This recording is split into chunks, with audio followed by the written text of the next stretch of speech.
Master best 2.0 के lecture number 17 में आप सब लोगों का स्वागत है। तो ये है यूनिट नंबर 2 थर्मल फिजिक्स का लेक्चर नंबर 2। और आज की इस क्लास में एक बहुत बहुत इंपॉर्टेंट टॉपिक को हम डिस्कस करने वाले हैं। एक ऐसा टॉपिक जिसके ऊपर ज्यादातर जो क्वेश्चंस पूछे जाते हैं उसको या तो लोग स्किप कर देते हैं, अटेम्प्ट ही नहीं करते हैं, या तो अगर वो अटेम्प्ट करते हैं, सॉल्व करते हैं तो बहुत ज्यादा टाइम ले लेते हैं, जो कि आपके लिए बहुत ज्यादा खतरनाक साबित हो जाता है। ठीक है, तो आज की इस क्लास में हमारा पूरा फोकस होने वाला है मिक्सचर के ऊपर बेस्ड जो प्रॉब्लम्स पूछे जाते हैं उनके ऊपर। जैसे आपसे पूछा जाए आइस और वाटर का मिक्सचर, है ना, स्टीम और आइस का मिक्सचर, स्टीम और वाटर का मिक्सचर, इस तरह के मिक्सचर आपको दिए जाते हैं और आपसे पूछा जाता है कि जो जब दोनों को मिलाया जाता है तो तापीय साम्य या थर्मल इक्विलिब्रियम में आने के बाद इस पूरे मिक्सचर का फाइनल टेम्परेचर बताइए, या इस पूरे मिक्सचर का कंपोनेंट या कंपोजिशन बताइए, कितना इसमें वाटर होगा और कितना इसमें आइस होगा, कितना इसमें स्टीम होगा और कितना इसमें वाटर होगा, है ना। इस तरह के जो प्रॉब्लम पूछे जाते हैं उन सारे प्रॉब्लम को आप सॉल्व करना बहुत ही अच्छे तरीके से सीख जाएंगे। बट ध्यान रहे कि इस तरह के प्रॉब्लम को सॉल्व करने से पहले आपको कुछ फंडामेंटल चीजों को याद रखना पड़ेगा। अगर ये चीजें आप याद रखते हैं तभी जाकर के इन क्वेश्चंस को आप थोड़ा जल्दी से सॉल्व कर पाएंगे। बहुत सारे तो ऐसे भी क्वेश्चंस आपको दिखेंगे कि आपको सॉल्व भी नहीं करना पड़ेगा, आप देखते ही उसका आंसर बता सकते हैं, है ना। और आज की इस क्लास में ऐसे ही कुछ क्वेश्चन को हम आपको सॉल्व करके दिखाएंगे और आपकी प्रैक्टिस के लिए भी कुछ क्वेश्चन यहां पर देंगे। ठीक है, चलिए, तो अगर आप कॉपी और पेन के साथ प्रेजेंट हैं क्लास में तो आप सबसे पहले जो 3 से 4 स्लाइड में हम यहां डिस्कस करने वाले हैं इन सारी बातों को एकदम प्रॉपर तरीके से आप लिख लीजिए, जो कि आपको बहुत ज्यादा हेल्प करेगा। देखिए क्या क्या चीजें आपको ध्यान रखनी है यहां पर। सबसे पहला पॉइंट हमने लिखा हुआ है स्पेसिफिक हीट, यानी आपको विशिष्ट उष्मा याद रखना है। बर्फ की विशिष्ट उष्मा होती है 0.5 कैलोरी पर ग्राम डिग्री सेल्सियस, और जल की विशिष्ट उष्मा है 1 कैलोरी पर ग्राम डिग्री सेल्सियस, और भाप यानी स्टीम की जो स्पेसिफिक हीट है वो है 0.48 या 0.47 किसी किसी बुक में, जिसको हम लिख सकते हैं लगभग 0.5 कैलोरी पर ग्राम डिग्री सेल्सियस। ठीक है, तो ये विशिष्ट उष्मा आपको याद रखना है और इसमें आप सीधे ऐसे याद कर लीजिए कि बर्फ का और स्टीम का दोनों का स्पेसिफिक हीट होता है 0.5 और वाटर का होता है 1 कैलोरी पर ग्राम डिग्री सेल्सियस। ठीक, यहां से एक आपको सवाल भी बताते हैं कि एक सवाल आपसे यहां से पूछा जा सकता है कि क्या जो स्पेसिफिक हीट होता है किसी भी मटेरियल का, क्या वो स्पेसिफिक हीट उसके स्टेट पर डिपेंड करता है? इस सॉलिड के स्टेट में अलग होगा, लिक्विड के स्टेट में अलग होगा, गैस के स्टेट में अलग होगा। वो चीज आपको साफ साफ यहां झलक रहा है। ये तीनों के तीनों जो स्पेसिफिक हीट हैं वो H2O यानी वाटर के ही हैं, लेकिन वो वाटर जब सॉलिड स्टेट यानी आइस के फॉर्म में है तो अलग, वो जब खुद वाटर यानी लिक्विड के फॉर्म में है तब अलग, और जब वो स्टीम यानी गैसियस स्टेट में है तो उस टाइम अलग। इसका मतलब स्पेसिफिक हीट किसी भी सब्सटेंस का उसके स्टेट पर डिपेंड करता है, और ये तीनों वैल्यूज आपको याद रखनी है क्वेश्चन को सॉल्व करने के लिए। नेक्स्ट पॉइंट आप देखिए, नेक्स्ट पॉइंट क्या है? प्रिंसिपल ऑफ कैलोरीमेट्री यानी कि कैलोरीमिति का सिद्धांत। आपको पता है कैलोरीमिति का सिद्धांत, हमने सप्लीमेंट्री लेक्चर का लिंक दिया हुआ है, आप उसमें देख करके इन सारी चीजों की जो थियरी है उसको आप समझ सकते हैं। कैलोरीमिति का सिद्धांत यह है कि जब एक गर्म वस्तु और एक ठंडी वस्तु को एक दूसरे के संपर्क में रखा जाए तो गर्म वस्तु से उष्मा यानी कि हीट निकल के ठंडी वस्तु में जाती है, और यह प्रोसेस तब तक चलता रहता है जब तक कि दोनों का टेम्परेचर सेम नहीं हो जाता, जिसको हम थर्मल इक्विलिब्रियम या तापीय साम्य बोलते हैं। ठीक है, तो जब दोनों वस्तुएं तापीय साम्य या थर्मल इक्विलिब्रियम में आ गई, अब इनके बीच में हीट का एक्सचेंज नहीं होगा, उष्मा का आदान प्रदान नहीं होगा।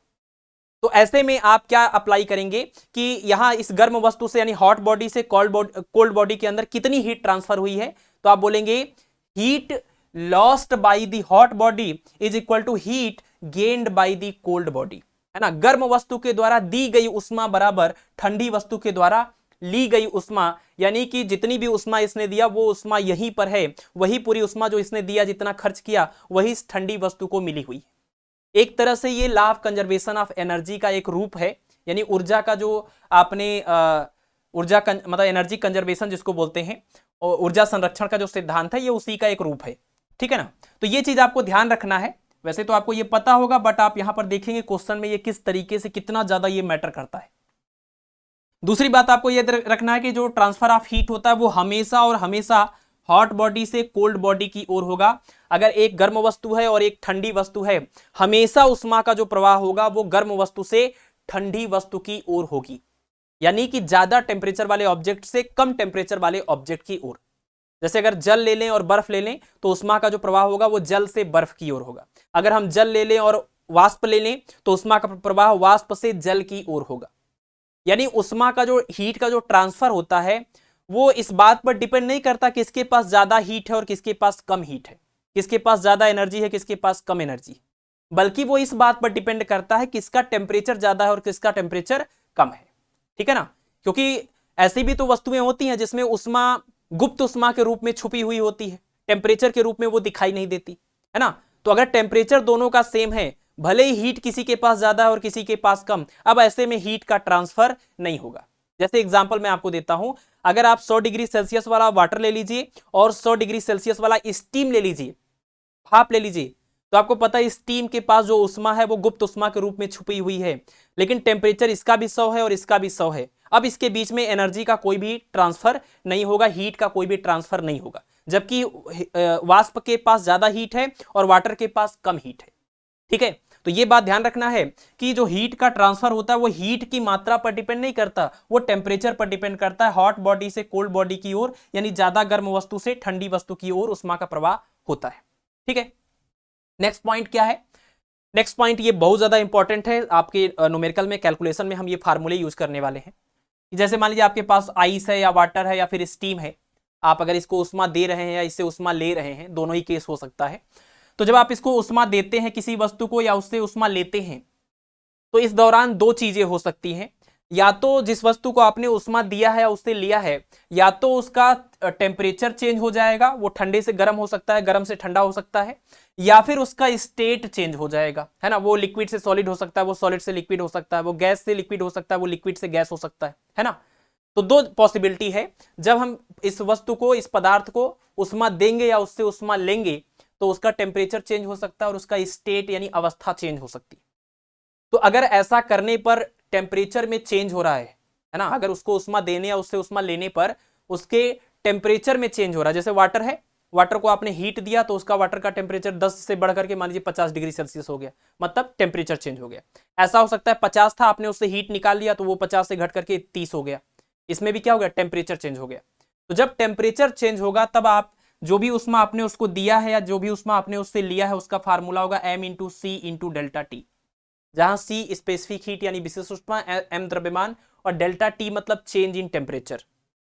चेंज इन टेम्परेचर को आपको इस तरीके से लिखना है कि हमेशा ज्यादा वाले टेम्परेचर को पहले और कम वाले टेम्परेचर को बाद में, यानी कि ये पूरी वैल्यू पॉजिटिव आनी चाहिए।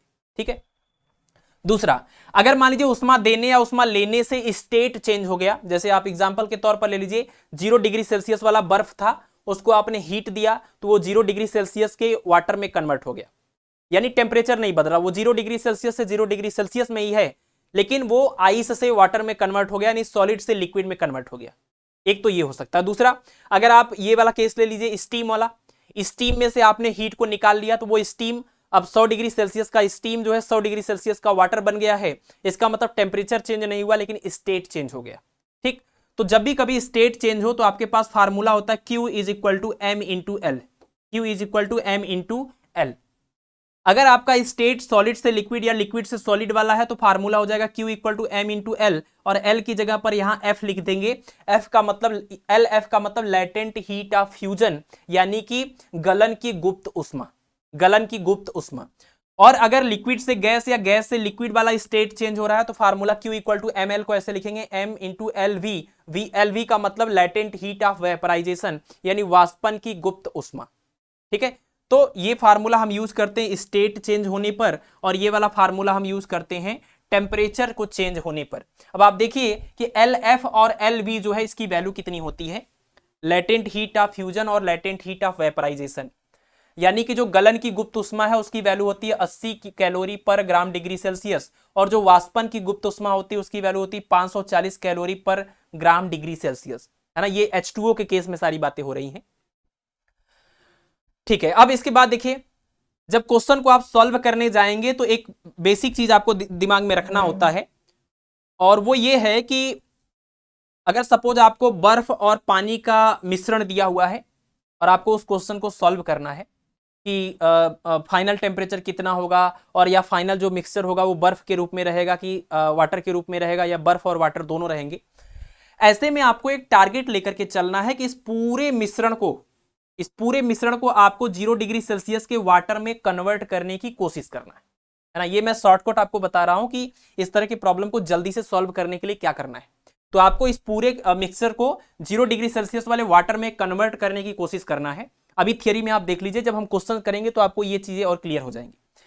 आइस और स्टीम दिया हो, चाहे वाटर और स्टीम दिया हो, मतलब अगर स्टीम आ जाए तो आपको इस पूरे मिक्सचर को 100 डिग्री सेल्सियस वाले वाटर में कन्वर्ट करने की कोशिश करना है। ठीक है, तो ये एक चीज, ये आपके क्वेश्चन को सॉल्व करने के लिए एक तो ये की पॉइंट हो गया, और एक की पॉइंट जो आपने पीछे देखा वो ये कि टेम्परेचर वाला जो केस है कि टेम्परेचर चेंज होगा तो ये फार्मूला, और स्टेट चेंज होगा तो Q = ml वाला फार्मूला। ये दो बातें हो गई जो आपके न्यूमेरिकल में बहुत ज्यादा आपको हेल्प करने वाली है। नेक्स्ट पॉइंट देखिए, अगर मान लीजिए आपको कोई भी मिक्सचर दिया हुआ है तो आप क्या करिए, जैसे मान लीजिए वाटर है और आइस है और आपसे पूछा गया कि फाइनल टेम्परेचर बताइए, तो फाइनल टेम्परेचर बताने से पहले आपको एज्यूम करना होगा कि जो फाइनल आपका मिक्सचर बनेगा वो मिक्सचर वाटर के फॉर्म में होगा कि आइस के फॉर्म में होगा, है ना। या फिर आपको स्टीम दे दिया, वाटर दे दिया, तो वो फाइनल जो आपका मिक्सचर बनेगा वो लिक्विड के फॉर्म में है कि स्टीम के फॉर्म में है। मतलब एक सिंगल स्टेट आपको इमेजिन करना होता है। और आप क्या करिएगा, जब भी आपको ऐसा कोई मिक्सचर वाला प्रॉब्लम दे तो आप उसको, सबसे आसान यही होगा सिंगल स्टेट में हम यहां लिख भी दे रहे हैं, वाटर आप इमेजिन कर लीजिए कि मान लीजिए कि जो फाइनल मिक्सचर बनेगा वो वाटर बनेगा और उसका जो टेम्परेचर होगा फाइनली वो कैपिटल T होगा। ये मान करके आप उसमें प्रिंसिपल ऑफ कैलोरीमेट्री अप्लाई करिए, उसको सॉल्व करिए, आपको T की कोई ना कोई वैल्यू मिलेगी, या तो पॉजिटिव या तो निगेटिव। ठीक, अब अगर देखिए कि जो आपको फाइनल टेम्परेचर इसका मिला मिक्सचर का, अगर वो फाइनल टेम्परेचर हॉट बॉडी के टेम्परेचर के बराबर या उससे कम है, या फिर कोल्ड बॉडी के टेम्परेचर के बराबर या उससे ज्यादा है, तब तो आपका आंसर बिल्कुल करेक्ट है।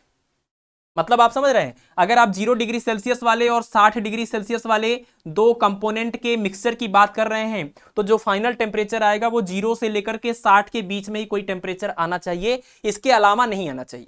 या तो 0 आएगा, या तो 60 आएगा, या तो इसके बीच की कोई दूसरी वैल्यू आएगी, यानी पॉजिटिव, मतलब इसकी T की जो वैल्यू है वो T2 से लेकर T1 के बीच में होनी चाहिए। अगर ऐसा है तो आपने जो एज्यूम किया था वो बिल्कुल करेक्ट है और यही आपका आंसर हो जाए। लेकिन अगर ऐसा हो जाए कि आपका जो फाइनल टेम्परेचर आया वो लोवेस्ट वाले यानी कोल्ड बॉडी के टेम्परेचर से भी क्या हो जाए, कोल्ड बॉडी के टेम्परेचर से भी कम हो जाए, या हॉट बॉडी के टेम्परेचर से भी ज्यादा हो जाए, मतलब आपने 0 डिग्री सेल्सियस और 60 डिग्री सेल्सियस वालों का मिक्सचर किया, तो फाइनल जो मिक्सचर बनेगा उसका टेम्परेचर अगर 0 से भी कम आ जाए या 60 से भी ज्यादा आ जाए, इसका मतलब कि आपका आंसर हो गया है गलत, आपका एजम्पशन हो गया है गलत। और गलत एजम्पशन हो गया है, ऐसे में दो पॉसिबिलिटीज बनेंगी।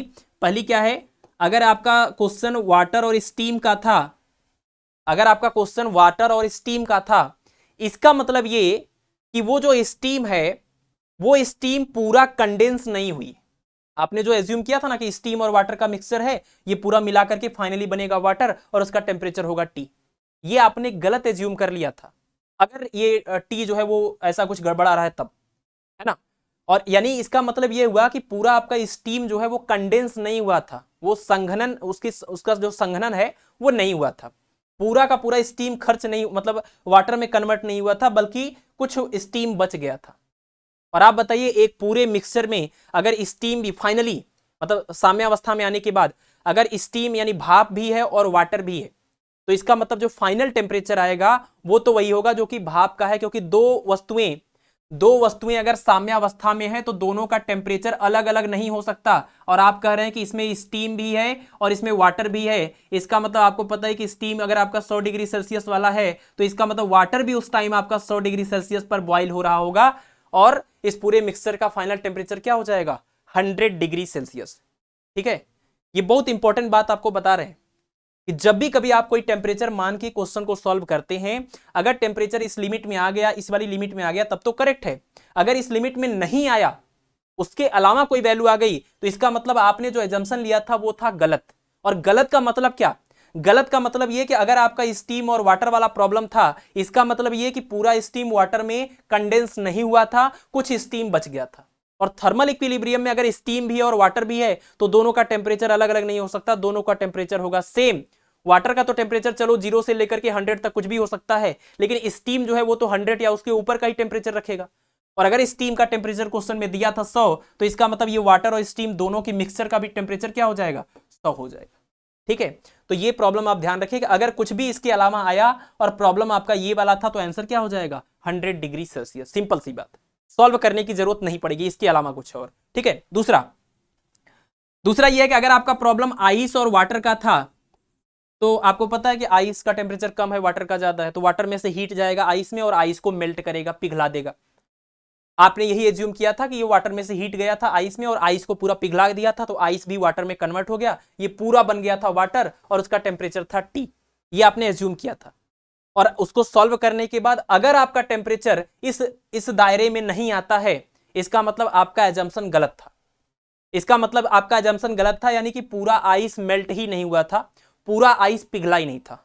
यानी फाइनल जो हमारा मिक्सचर बनेगा साम्यावस्था में, उसमें आइस भी है और वाटर भी है। और अगर आइस प्रेजेंट है तो आपको पता है कि आइस तो 0 डिग्री सेल्सियस या उससे कम टेम्परेचर पर होगा, वाटर तो कोई भी हो सकता है, 0 भी हो सकता है, उसके अलावा भी 100 तक हो सकता है। इसका मतलब अगर आइस प्रेजेंट है तो पूरे मिक्सचर का वही टेम्परेचर होगा जो कि आइस का था, और आइस अगर आपका 0 पर था तो आपके पूरे मिक्सचर का भी टेम्परेचर कितना हो जाएगा, 0 डिग्री सेल्सियस। ठीक है, तो ये एक बहुत ही इंपॉर्टेंट बात है। बहुत सारी बुक्स में ये वाला प्रॉब्लम, इस तरह से क्वेश्चन को सॉल्व किया जाता है, बट आपको ये वाली चीज वहां नहीं बताई जाती है, जिसकी वजह से आप परेशान हो जाते हैं, डायरेक्ट 0 कैसे आ गया, डायरेक्ट 100 कैसे आ गया। ठीक है, तो वो चीज हमने यहां पर आपको एक्सप्लेन कर दिया।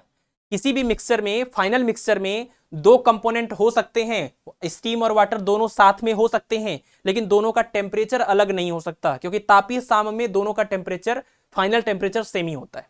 तो स्टीम 100 का था तो वाटर भी इसका मतलब 100 पे था। इसी तरह से अगर आइस और वाटर का कॉम्बिनेशन था, अगर आइस भी प्रेजेंट है, वाटर भी फाइनली प्रेजेंट है, तो इसका मतलब पूरे मिक्सचर का वही टेम्परेचर होगा जो कि आइस का था, और आइस का टेम्परेचर अगर 0 था तो पूरे मिक्सचर का टेम्परेचर भी 0 हो जाएगा। ठीक है, ये बातें आपको हो सकता है कि थोड़ी बहुत कम समझ में आ रही हो, क्योंकि मैं पूरे क्वेश्चन का व्यू लेकर के ये सारी बातें बोल रहा हूं। तो आप एक काम कर सकते हैं कि ये लेक्चर जब कंप्लीट हो जाएगा, न्यूमेरिकल सॉल्व हो जाएंगे, आप दोबारा से इस वाली थियरी को देख लीजिएगा, ये चीज एकदम अच्छे से क्लियर हो जाएगी और सारे क्वेश्चन को आप सिर्फ थियरी के बेसिस पर भी आप सॉल्व कर सकते हैं। ठीक है, चलिए आगे बढ़ते हैं। फिलहाल काफी लेक्चर ये लेंदी ना हो जाए, क्योंकि मैं थोड़ा सा एक प्रॉब्लम है मेरे साथ कि मैं मतलब बोलने लगता हूं तो ज्यादा ही बोलता हूं। कई बार बहुत ज़्यादा मतलब इलेबोरेटी होने की वजह से भी बहुत सारे बच्चे क्लेम करते हैं कि सर जो है आप कुछ ज़्यादा ही एक्सप्लेन कर रहे हैं और इससे दिक्कत होती है। खास करके बीएससी के बैच में ऐसा होता था कि मैं किसी टॉपिक को लेकर के 1 घंटे 1.5 घंटे 2 घंटे कई बार क्लासेस हो गई सिंगल टॉपिक के ऊपर, और इस वजह से वो लोग थोड़ा सा परेशान हो जाते थे। तो मुझे पता है कि मेरा ये ड्रॉबैक है, तो आप इस बात को मैनेज कर लीजिएगा। देखिए ये आगे क्या है, आगे ये आपके लिए एक बहुत ही मतलब शॉर्टकट है क्वेश्चन को सॉल्व करने के लिए। क्वेश्चन देखते ही बिना सॉल्व किए आप एक ये वाला ऑब्जर्वेशन उसमें देख सकते हैं कि अगर कभी प्रॉब्लम आइस और वाटर का मतलब बर्फ और पानी वाला प्रॉब्लम दिया जाए, ठीक है, और दोनों सेम मात्रा में हो, मतलब जितना अमाउंट, जितना मास आइस का दिया हो उतना अगर वाटर का भी दिया हो, और उसमें जो वाटर का टेम्परेचर है वो 80 डिग्री सेल्सियस या उससे कम हो, 80 डिग्री सेल्सियस या उससे कम हो। ध्यान से सुनिए, बहुत ही आपको काम करेगा ये, कि अगर बर्फ और वाटर का मिक्सचर दिया जाए, दोनों सेम अमाउंट में सेम मास हो दोनों का, और जो वाटर है उसका टेम्परेचर 80 डिग्री सेल्सियस या उससे कम हो, तो कंफर्म है कि फाइनल टेम्परेचर जो आएगा वो 0 डिग्री सेल्सियस आएगा। ठीक है, एकदम कंफर्म है कि वो 0 डिग्री सेल्सियस आएगा। दूसरा, अच्छा इसमें क्लासिफिकेशन हम कर सकते हैं कि अगर लेस देन 80 वाला है तो जो फाइनल मिक्सचर बनेगा उसमें मतलब कुछ आइस बच जाएगा, मेल्ट नहीं होगा और वाटर भी रहेगा। और अगर एग्जैक्टली 80 डिग्री वाला है तो पूरा आइस मेल्ट होकर के वाटर में बन जाएगा, और वाटर जो था वो दोनों मिलकर पूरा वाटर हो गया, और टेम्परेचर वही फाइनल 0 ही होगा। ठीक है ना, तो फाइनल टेम्परेचर तो 0 ही होगा, बट यह है कि लेस देन 80 वाले में आइस और वाटर भी बचा रहेगा पूरे मिक्सचर में, और इक्वल टू 80 डिग्री में पूरा जो आइस है वो मेल्ट होकर के पूरा पूरा वाटर बन जाएगा। ठीक है, तो ये एक बहुत ही काम की चीज है। दूसरा प्रॉब्लम देखिए, ये तो आपका आइस और वाटर का हो गया। अगर हमारा स्टीम वाला प्रॉब्लम है, स्टीम के साथ चाहे आइस हो, स्टीम के साथ चाहे वाटर हो, दोनों ही केस में अगर अमाउंट सेम है, ध्यान रखिएगा ये प्रॉब्लम, ये ऑब्जर्वेशन तभी काम करेगा जब दोनों का अमाउंट, दोनों कंपोनेंट का अमाउंट सेम होगा तभी। तो अगर ये सेम सेम है या ये सेम सेम है, तो ऐसे में जो फाइनल टेम्परेचर आता है मिक्सचर का वो कितना आता है, 100 डिग्री सेल्सियस। ठीक है ना, तो अगर स्टीम का प्रॉब्लम है चाहे वाटर के साथ चाहे आइस के साथ, और दोनों का अमाउंट सेम है, तो फाइनल टेम्परेचर 0 ही आएगा। सॉल्व करके भी आप चेक करेंगे तो 0 ही आएगा, सॉरी 100 ही आएगा। और अगर आपका आइस और वाटर का प्रॉब्लम है और वाटर का जो दोनों अमाउंट सेम है और वाटर का जो टेम्परेचर है वो 80 डिग्री सेल्सियस या उससे कम है तो फाइनल टेम्परेचर जो आएगा वो 0 आएगा। ठीक है, तो ये बात आप नोट कर लीजिए। और आई थिंक ये आपका थियरी वाला पोर्शन कंप्लीट हो गया है। तो एक तो ये पॉइंट, एक ये ऑब्जर्वेशन पॉइंट, दूसरा आपका ठीक है ये भी आप देख सकते हैं, बाकी आप इसको इग्नोर भी कर सकते हैं, कोई जरूरी नहीं है। और दूसरा ये है कि आपको ये चीज याद रखना है कि ये फार्मूले किस तरीके से और कैसे यूज होते हैं। ठीक है, चलिए आगे बढ़ते हैं। अब आते हैं हम प्रॉब्लम के ऊपर। और जितना भी कुछ आपने पीछे पढ़ा है अभी तक, जो भी थियरी हमने बोला है, एक एक थियरी को आप ध्यान रखिए। ये प्रॉब्लम आपका कई बार तो ये प्रॉब्लम देखते ही सॉल्व हो जाएगा, आपको कुछ करने की जरूरत नहीं पड़ेगी, टाइम बच जाएगा। जैसे प्रॉब्लम है कि 1080 ग्राम आइस जो है वो 0 डिग्री सेल्सियस पर है और 1080 ग्राम पानी है, ये 80 डिग्री सेल्सियस पर है। तो फाइनल टेम्परेचर बताना है मिक्सचर का, मतलब जब वो साम्यावस्था में आ जाएंगे, थर्मल इक्विलिब्रियम में आ जाएंगे तो फाइनल टेम्परेचर क्या होगा। ठीक है, सबसे पहले तो आप इसमें ऑब्जर्व करिए कि ये एक प्रॉब्लम किसका है, ये प्रॉब्लम है आपका वाटर का और आइस का, आइस और वाटर का प्रॉब्लम है। और आइस और वाटर के प्रॉब्लम में एक और चीज आप देख रहे हैं कि दोनों का जो अमाउंट है वो बिल्कुल इक्वल है, ये भी 1080 ग्राम है और ये भी आपका 1080 ग्राम है। ठीक है, एक तो ये हो गया। दूसरा आप देखिए जो आपका वाटर है उसका टेम्परेचर कितना है, 80 डिग्री सेल्सियस। तो हमने प्रॉब्लम आपको पीछे ऑब्जर्वेशन में अभी जस्ट क्या बताया था कि आइस और वाटर का प्रॉब्लम हो, दोनों का अमाउंट सेम हो और साथ ही वाटर का जो टेम्परेचर हो वो less or equal to 80 degree हो, तो फाइनल टेम्परेचर कितना निकल के आता है, फाइनल टेम्परेचर निकल के आता है 0 डिग्री सेल्सियस। इस क्वेश्चन का आंसर हो गया ऑप्शन नंबर ए, टीजीटी 2005 का क्वेश्चन। ठीक है, कुछ भी करने की जरूरत नहीं है, आपका आंसर आ गया 0 डिग्री सेल्सियस। ठीक, यहां तक बात क्लियर कि ऑब्जर्वेशन को आपको कैसे यूज करना है। दूसरी बात सुनिए, दूसरी बात यह है कि हमने आपको जो पीछे फार्मूले वगैरह बताए, उस फार्मूले में से हम ये वाला कॉन्सेप्ट, जैसे ये वाली थियरी को अगर हम यूज करना चाहें, जैसे हमने आपको बताया था कि एक आप कोई फाइनल मतलब स्टेट मान लीजिए, है ना, मतलब आपका चाहे आइस वाला प्रॉब्लम हो चाहे स्टीम वाला, आप मान लीजिए फाइनली वाटर बनेगा और वो वाटर का टेम्परेचर टी होगा। तो ऐसा अगर आप टी मान के चलते हैं और वो टी आपका कोल्ड बॉडी और हॉट बॉडी के टेम्परेचर के दायरे में आती है, इसका मतलब आपका फाइनल आंसर करेक्ट है। अगर उसके अलावा कुछ आती है तो फिर हम इस वाले टर्म की तरफ आगे बढ़ेंगे। ठीक है ना, तो इस वाले कॉन्सेप्ट से भी इस क्वेश्चन को हम सॉल्व करके देखते हैं। देखिए इसमें क्या है, 180 ग्राम आइस है 0 डिग्री सेल्सियस पर और 180 ग्राम वाटर है 80 डिग्री सेल्सियस पर। तो आपको फाइनल टेम्परेचर बताना है। तो हम क्या मानेंगे इसमें, हम ये मान रहे हैं कि जो फाइनल मिक्सचर बनेगा, जो फाइनल मिश्रण आपका बनेगा, मिक्सचर बनेगा, वो फाइनल मिक्सचर हम मान रहे हैं कि वो क्या है, वो वाटर है यानी कि जल है और उसका टेम्परेचर कितना है, टी है। ये हम मान रहे हैं कि इन दोनों को मिलाने पर फाइनल मिक्सचर वाटर बना है और उसका टेम्परेचर टी है। ठीक, और ये टी की वैल्यू कितनी होनी चाहिए, ये टी की वैल्यू इस 0 और इस 80 के बीच में आनी चाहिए, इसके अलावा कोई वैल्यू एक्सेप्टेबल नहीं है। मतलब टी की value less or equal to 80 degree और ग्रेटर आर इक्वल टू कितना होना चाहिए, 0 डिग्री। ठीक है ना, 0 डिग्री सेल्सियस। वैसे तो हमने क्वेश्चन को सॉल्व कर ही लिया है, बट हम इस मेथड से भी आपको बता रहे हैं। अब देखिए क्या होगा, आप जरा देखिए, आप कह रहे हैं कि आइस भी आपका वाटर में कन्वर्ट हो गया और वाटर तो वाटर में कन्वर्ट हो ही जाएगा। कैसे हुआ होगा, कैसे हुआ होगा, देखिए ये आपका आइस है कितने टेम्परेचर पर, 0 डिग्री सेल्सियस पर। ये आपका क्या है, वाटर है, किस टेम्परेचर पर, ये है आपका 80 डिग्री सेल्सियस पर। जब दोनों को आपस में मिक्स करेंगे तो क्या होगा, ये आपका हॉट बॉडी है, इसका टेम्परेचर ज्यादा है, ये आपका कोल्ड बॉडी है, इसका टेम्परेचर कम है। तो उष्मा का प्रवाह ये अधिक ताप वाली वस्तु से कम ताप वाली वस्तु की ओर ऐसे होने लगेगा और इसमें से उष्मा निकलने का मतलब क्या, ये आपका ठंडा हो जाएगा। इसका टेम्परेचर 80 से घट के कहां तक चला जाएगा, इसका टेम्परेचर 80 से घट करके टी तक चला जाएगा, है ना। और ये वाटर है तो वाटर ही रहेगा, बट टेम्परेचर इसका 80 से घट के टी हो जाएगा। इसको आप क्या कर रहे हैं, ये भी आपका वाटर बनेगा, ये भी आपका क्या बनेगा, यहां पर ही पहुंचेगा। आप बताइए ये 0 डिग्री सेल्सियस वाला बर्फ जो है वो सीधे वाटर में थोड़ी कन्वर्ट हो जाएगा, टी डिग्री सेल्सियस वाले में। पहले तो इसको जब आप हीट देंगे तो हीट पाने के बाद ये आपका वाटर बनेगा और 0 डिग्री सेल्सियस वाला वाटर बनेगा। और इस 0 डिग्री सेल्सियस वाले वाटर को और हीट देंगे तो अब जाकर के ये आपका क्या बनेगा, ये टी डिग्री सेल्सियस वाला वाटर बनेगा। ठीक है, यानी कहने का मतलब ये हुआ, इसने इसको कितनी टोटल उष्मा दी होगी, ये जब यहां से यहां जाएगा, जैसा कि हमने माना है कि 80 डिग्री सेल्सियस वाला वाटर टी डिग्री सेल्सियस वाले वाटर में कन्वर्ट हो जाएगा, ये हमने माना है।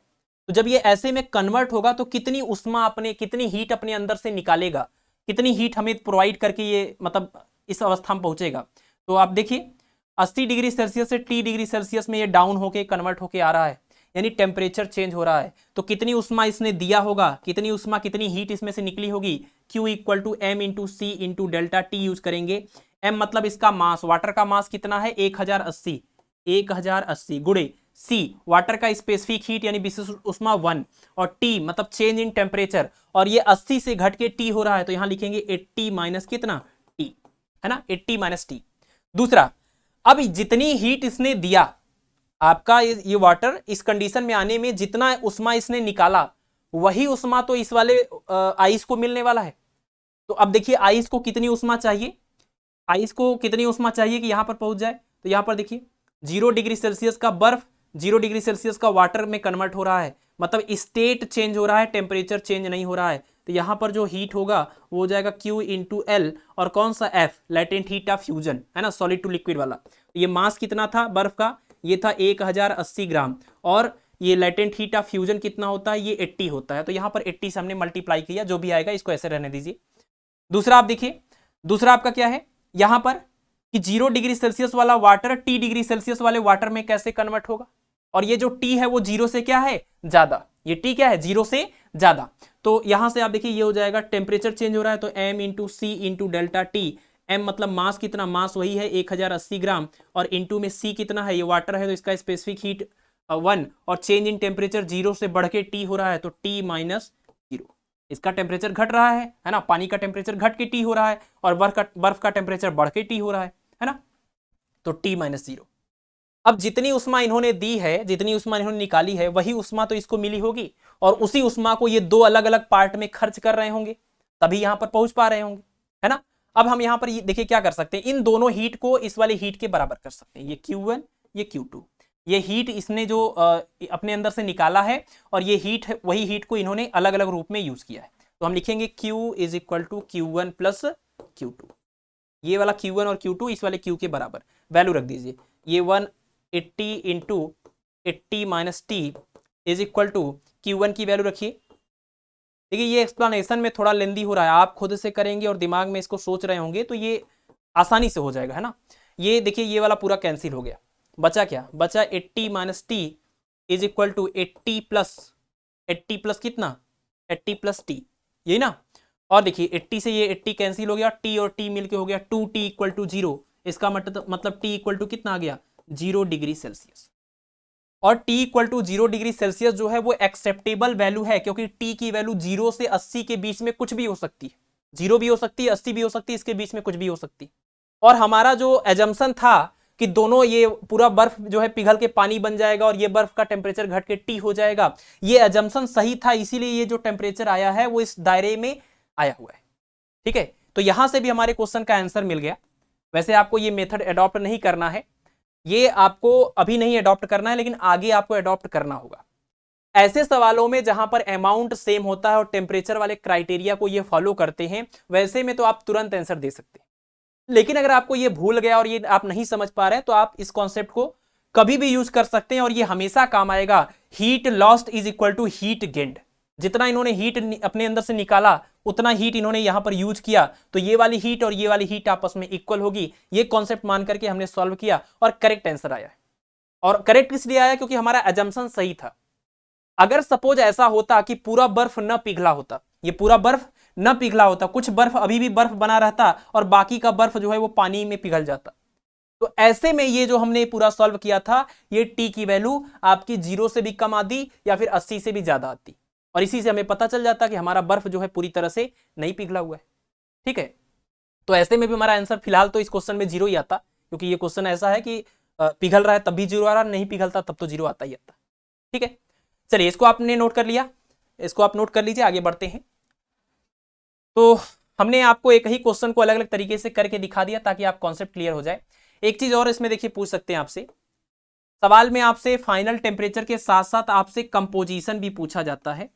कंपोजिशन का मतलब ये कि फाइनल जो मिक्सचर होगा उसमें कौन सी चीज कितनी मात्रा में होगी, कितना बर्फ होगा, कितना पानी होगा, कितना भाप होगा। तो ये प्रॉब्लम में आप देख रहे हैं कि जितना हीट ये निकाल रहे हैं अपने अंदर से, आप जरा देखिए ये प्रॉब्लम की अगर हम बात करें, ये प्रॉब्लम है क्या, ये है 1080 ग्राम बर्फ, बर्फ किस टेम्परेचर पर, 0 डिग्री सेल्सियस टेम्परेचर पर। अगला क्या है, अगला हमारे पास है 1080 ग्राम वाटर किस टेम्परेचर पर, 80 डिग्री सेल्सियस पर। हमने आपको क्या बताया, हमने आपको यह बताया कि जब भी इस तरह की प्रॉब्लम्स आए तो आपको क्या करना है, जब आपका वाटर वाला प्रॉब्लम और आइस वाला प्रॉब्लम आए तो दोनों को किस में कन्वर्ट करने की कोशिश करना है, आपको 0 डिग्री सेल्सियस वाले वाटर में कन्वर्ट करने की कोशिश करना है। ठीक है, 0 डिग्री सेल्सियस वाले वाटर में कन्वर्ट करने की कोशिश करना है। अब आप देखिए कि अगर हम ये माने कि हमारा 80 डिग्री सेल्सियस वाला वाटर 0 डिग्री सेल्सियस वाले वाटर में कन्वर्ट होगा, तो ये कन्वर्ट होने के लिए कितनी हीट दे सकता है, कितनी टोटल हीट देगा, तो Q equal to M into L से आप निकालेंगे 1080 और गुणे में ये वाटर है ना, वाटर से वाटर में कन्वर्ट हो रहा है 80 से, सॉरी एम इंटू एल नहीं यूज होगा, टेम्परेचर चेंज हो रहा है ना, तो M into C into delta T है ना, 80 से 0 हो रहा है, तो यहां पर हो जाएगा 1080 गुणे 1 और गुणे में चेंज इन टेम्परेचर कितना 80, यानी इतना कैलोरी हीट ये हमें देगा जब ये यहां से यहां पर पहुंचेगा। ठीक, अब इसको देखिए, ये आपका यहां से यहां पहुंचने में कितना कैलोरी हीट यूज करेगा, तो ये पहले तो आपका 0 डिग्री सेल्सियस का आइस 0 डिग्री सेल्सियस के वाटर में कन्वर्ट होगा, फिर ये 0 डिग्री सेल्सियस का वाटर आपका 0 डिग्री, ठीक है बस एक ही स्टेप में, ये आपका क्या है 0 डिग्री सेल्सियस का आइस है ना, तो 0 डिग्री सेल्सियस के वाटर में कन्वर्ट करना, तो यहां पर हम लगाएंगे Q equal to M L, यानी इनको इतना हीट अगर मिल जाए तो फिर ये इसमें कन्वर्ट हो जाएंगे। तो चलिए देखिए कितना इनको चाहिए, इनको चाहिए 1080 और L की वैल्यू कितनी है 80, L की वैल्यू 80, इतनी कैलोरी हीट, यानी अगर आप इसको यहां पर पहुंचाना चाहते हैं तो आपको इतना हीट मिलेगा, इतना हीट ये देंगे, और इनको यहां से यहां आने में इतना ही हीट चाहिए जितना ये दे रहे थे। इसका मतलब कि आपका आइस इस पूरी हीट को लेगा और पूरी हीट को लेकर के ये आइस से इस 0 डिग्री सेल्सियस के वाटर में कन्वर्ट हो गया, और ये अपना हीट देकर के 0 डिग्री सेल्सियस के वाटर में कन्वर्ट हो गया, मतलब दोनों के दोनों वाटर में कन्वर्ट हो गए हैं। इसलिए 1080 ग्राम और ये 1080 ग्राम दोनों को मिला करके इसका मास बनेगा, तो 1080 प्लस 1080 यानी कि ये हो गया कितना 2000 और यानी कि 8 दूनी 16, यानी कि 2160 ग्राम वाटर होगा किस टेम्परेचर पर 0 डिग्री सेल्सियस पर, है ना। तो फाइनल मिक्सचर का ये हो गया कंपोजिशन और ये हो गया फाइनल टेम्परेचर। ठीक, क्लियर। चलिए आगे बढ़ते हैं। एक क्वेश्चन हमने पूरी तरह से आपको हर तरह से बता दिया, सारे कॉन्सेप्ट जो थियरी हमने पीछे बताए थे वो सब यूज हो गया है। अब हम करते हैं कल की क्लास का क्वेश्चन। ये आपका टीजीटी 2021 में पूछा गया सवाल है, और टीजीटी नाम सुन के हल्के में नहीं लेना है आपको, क्योंकि क्वेश्चन अपने आप में बहुत ही कंसेप्चुअल है, और इसके लिए आपको ये सारे जो प्रॉपर्टीज हैं वो आपको याद होना चाहिए। क्या कह रहे हैं कि 5 कैलोरी पर डिग्री सेल्सियस उष्माधारिता है, मतलब हीट कैपेसिटी वाला आपके पास कोई कैलोरी मीटर है, ठीक है ना, उसके अंदर 25 डिग्री सेल्सियस टेम्परेचर वाला 10 ग्राम वाटर भरा हुआ है, बाद में उसमें 0 डिग्री सेल्सियस वाला 10 ग्राम बर्फ डाल देते हैं, तो फाइनल टेम्परेचर क्या होगा। यानी कुछ ऐसी कहानी है कि एक कैलोरी मीटर मतलब जिस कंटेनर के अंदर बात चल रही है ये कैलोरी मीटर है, और इसका जो स्पेस हीट कैपेसिटी है, थर्मल कैपेसिटी या हीट कैपेसिटी यानी m इंटू सी, ये कितना है, ये है 5 कैलोरी पर डिग्री सेल्सियस, सॉरी 5 पर डिग्री सेल्सियस, ठीक है। और इसके अंदर भरा क्या है, इसके अंदर भरा हुआ है वाटर, और ये जो वाटर है ये है 10 gram water, 10 gram water, temperature कितना है 25 डिग्री सेल्सियस। बाद में आपने इसमें क्या डाल दिया, बाद में इसमें आपने डाल दिया बर्फ। कितना बर्फ डाला है आपने 10 ग्राम बर्फ, 10 ग्राम आइस, और ये आइस टेम्परेचर कितना था इसका 0। अब आप कहेंगे आइस का टेम्परेचर तो 0 ही होता है, नहीं जरूरी नहीं है, आइस का टेम्परेचर 0 से कम भी हो सकता है, माइनस में। स्टीम की बात करें तो स्टीम का टेम्परेचर 100 होता है, नहीं हमेशा नहीं, अगर कुछ नहीं बोला है तो 100 उसको आप ले सकते हैं, लेकिन स्टीम का टेम्परेचर 100 से ऊपर भी, 100 के बाद 110 120 ये भी स्टीम का टेम्परेचर है, ठीक है। तो यहां पर प्रॉब्लम में सब कुछ दिया था। अब आप देखिए इसमें वो वाला ऑब्जर्वेशन नहीं लगा सकते कि अगर वाटर और आइस का प्रॉब्लम है, अमाउंट दोनों का सेम है और वाटर का टेम्परेचर लेस देन 80 डिग्री है, तो इसका मतलब फाइनल टेम्परेचर 0 डिग्री सेल्सियस होगा, ये वाला आंसर करेक्ट हो गया, नहीं, ये अभी आप नहीं लगा सकते। इसलिए नहीं लगा सकते क्योंकि इस बार इस कैलोरी मीटर की भी कुछ सिचुएशन दी हुई है कि इसके अंदर से भी आपको कुछ एनर्जी मिलने वाली है। अगर कैलोरी मीटर को इन्वॉल्व ना करते तब तो आप डायरेक्टली इसका आंसर दे सकते थे, बट इन्होंने कैलोरी मीटर दे दिया। तो आप कॉन्सेप्ट लगाइए कि heat lost is equal to heat gained. ये आपका कैलोरी मीटर का भी टेम्परेचर कितना है, ये 25 डिग्री सेल्सियस ही है, क्योंकि इसके अंदर पहले यही पानी भरा था और पानी का टेम्परेचर 25 था, मतलब इस कैलोरी मीटर का भी टेम्परेचर 25 है ना। ये यानी आपका कैलोरी मीटर और आपका ये वाटर, ये दोनों के दोनों आपके हॉट बॉडी हैं, और इसके अंदर जो बर्फ डालेंगे ये कोल्ड बॉडी है।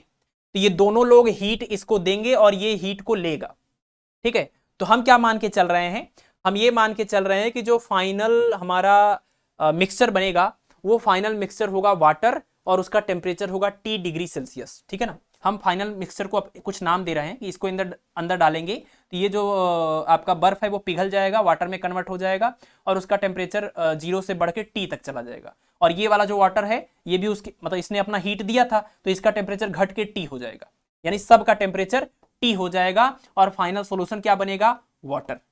तो ये बनने के लिए कौन क्या क्या कर रहा है जरा देखिए।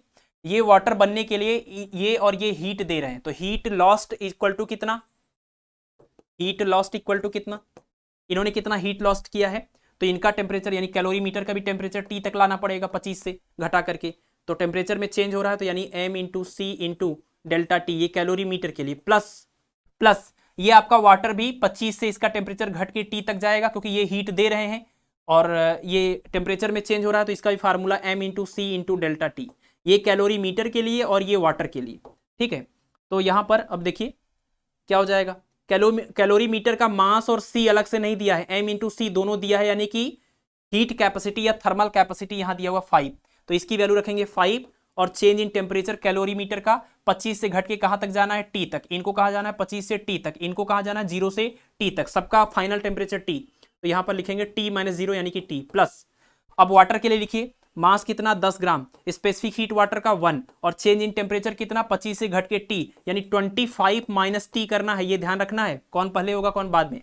ये हुआ हीट लॉस्ट इक्वेशन नंबर 1। अब ये हीट गेन्ड इधर से निकालिए, हीट लॉस्ट हो गया, हीट गेन, तो हीट गेन कितना है, जो इसने बर्फ ने वहां से हीट जो लिया है कितना हीट लिया होगा, और हम कह रहे हैं कि ये जो हमारा बर्फ है वो क्या बन जाएगा, वाटर बन जाएगा T डिग्री सेल्सियस वाला।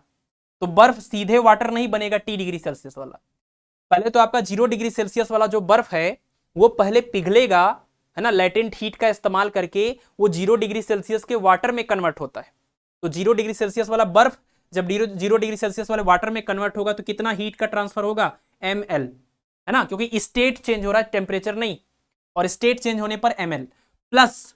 अब ये 0 डिग्री सेल्सियस वाला ये जो बर्फ बन गया 0 डिग्री सेल्सियस का, अब ये और बढ़ के T तक जाएगा, तो ये 0 डिग्री सेल्सियस के वाटर से T डिग्री सेल्सियस का वाटर बनने के लिए कितना हीट लेगा, तो ये m into C into delta T वाला फार्मूला लगाएंगे। तो यहां यूज कर लीजिए, आइस का मास 10 और लेटेंट हीट ऑफ फ्यूजन मतलब गलन की गुप्त उष्मा 80 और प्लस मास कितना फिर से 10, स्पेसिफिक हीट। अब देखिए ये वाटर जब बन गया था उसके लिए ये है, तो यहाँ 1 रखेंगे, 1/2 नहीं, आपका आइस जो है वाटर बन गया 0 डिग्री सेल्सियस का, अब 0 डिग्री सेल्सियस का वाटर T डिग्री सेल्सियस के वाटर में कन्वर्ट हो रहा है, तो इसका मतलब आपको क्या लिखना होगा, आपको 1 रखना होगा वाटर का स्पेसिफिक हीट, और चेंज इन टेम्परेचर क्या है 0 से बढ़कर T जा रहे हैं तो T माइनस 0 लिखेंगे। ये हुआ इक्वेशन नंबर। तो हीट लॉस्ट और हीट गेन जो है वो हमने निकाला। अगर आपकी प्रैक्टिस होगी तो आप तो डायग्राम में ऐसे देखते ही इस चीज को समझ जाएंगे और तुरंत इसको लिख सकते हैं। तो हम इन दोनों को आपस में इक्वेट करेंगे और इक्वेट करने के बाद देखिए क्या आएगा, चलिए यहीं पर लिख देते हैं। अगला क्वेश्चन हम इतना लेंदी नहीं करेंगे, हम आपको दिखाएंगे कैसे आप डायरेक्टली कर रहे होंगे। 5 इंटू टी प्लस 10 से मल्टीप्लाई करिए तो ये हो जाएगा 250 minus 10t is equal to, यहां से देखिए ये हो जाएगा आपका 800 और प्लस में यहां से हो जाएगा कितना 10t। तो कुछ छूटा तो नहीं है, कुछ छूटा तो नहीं ना, यहाँ पर 0 से t, ये कुछ गड़बड़ दिख रहा है मुझे, 0 से t हुआ था, ये इसका टेम्परेचर नहीं 25 से t हुआ था ना, ये गड़बड़ है कुछ, ये गड़बड़ है। देखिए यहाँ पर इसका टेम्परेचर कितना था, इस कैलोरी मीटर का 25 था और घट के हुआ था T ना, तो यहाँ पर 25 माइनस टी यहाँ पर भी होगा, ये तो छूट गया, यहाँ पर 5 इंटू 25 माइनस टी ये छूटा था। इसको मल्टीप्लाई करने पर ये कुछ और आएगा, ये तो ठीक है। देखिए ऐसे लिखेंगे 5 इंटू 25 यानी 125 और माइनस में कितना हो जाएगा, माइनस में हो जाएगा 5t। अब इसको आप सॉल्व कर लीजिए तो -10t और -5t कितना हो जाएगा, -25t। -25 इधर जाके हो जाएगा -15 और इधर जाके ये +10 25 हो जाएगा और ये इधर आके हो जाएगा माइनस, तो आपको मिलेगा 25t इज इक्वल टू कितना, ये इधर बचेगा आपका 250 और 125 375 माइनस 800 375 माइनस 800। आप देख रहे हैं, आप इस इक्वेशन को अगर सॉल्व करते हैं तो आपको ये जो आंसर मिलेगा वो माइनस में मिलेगा।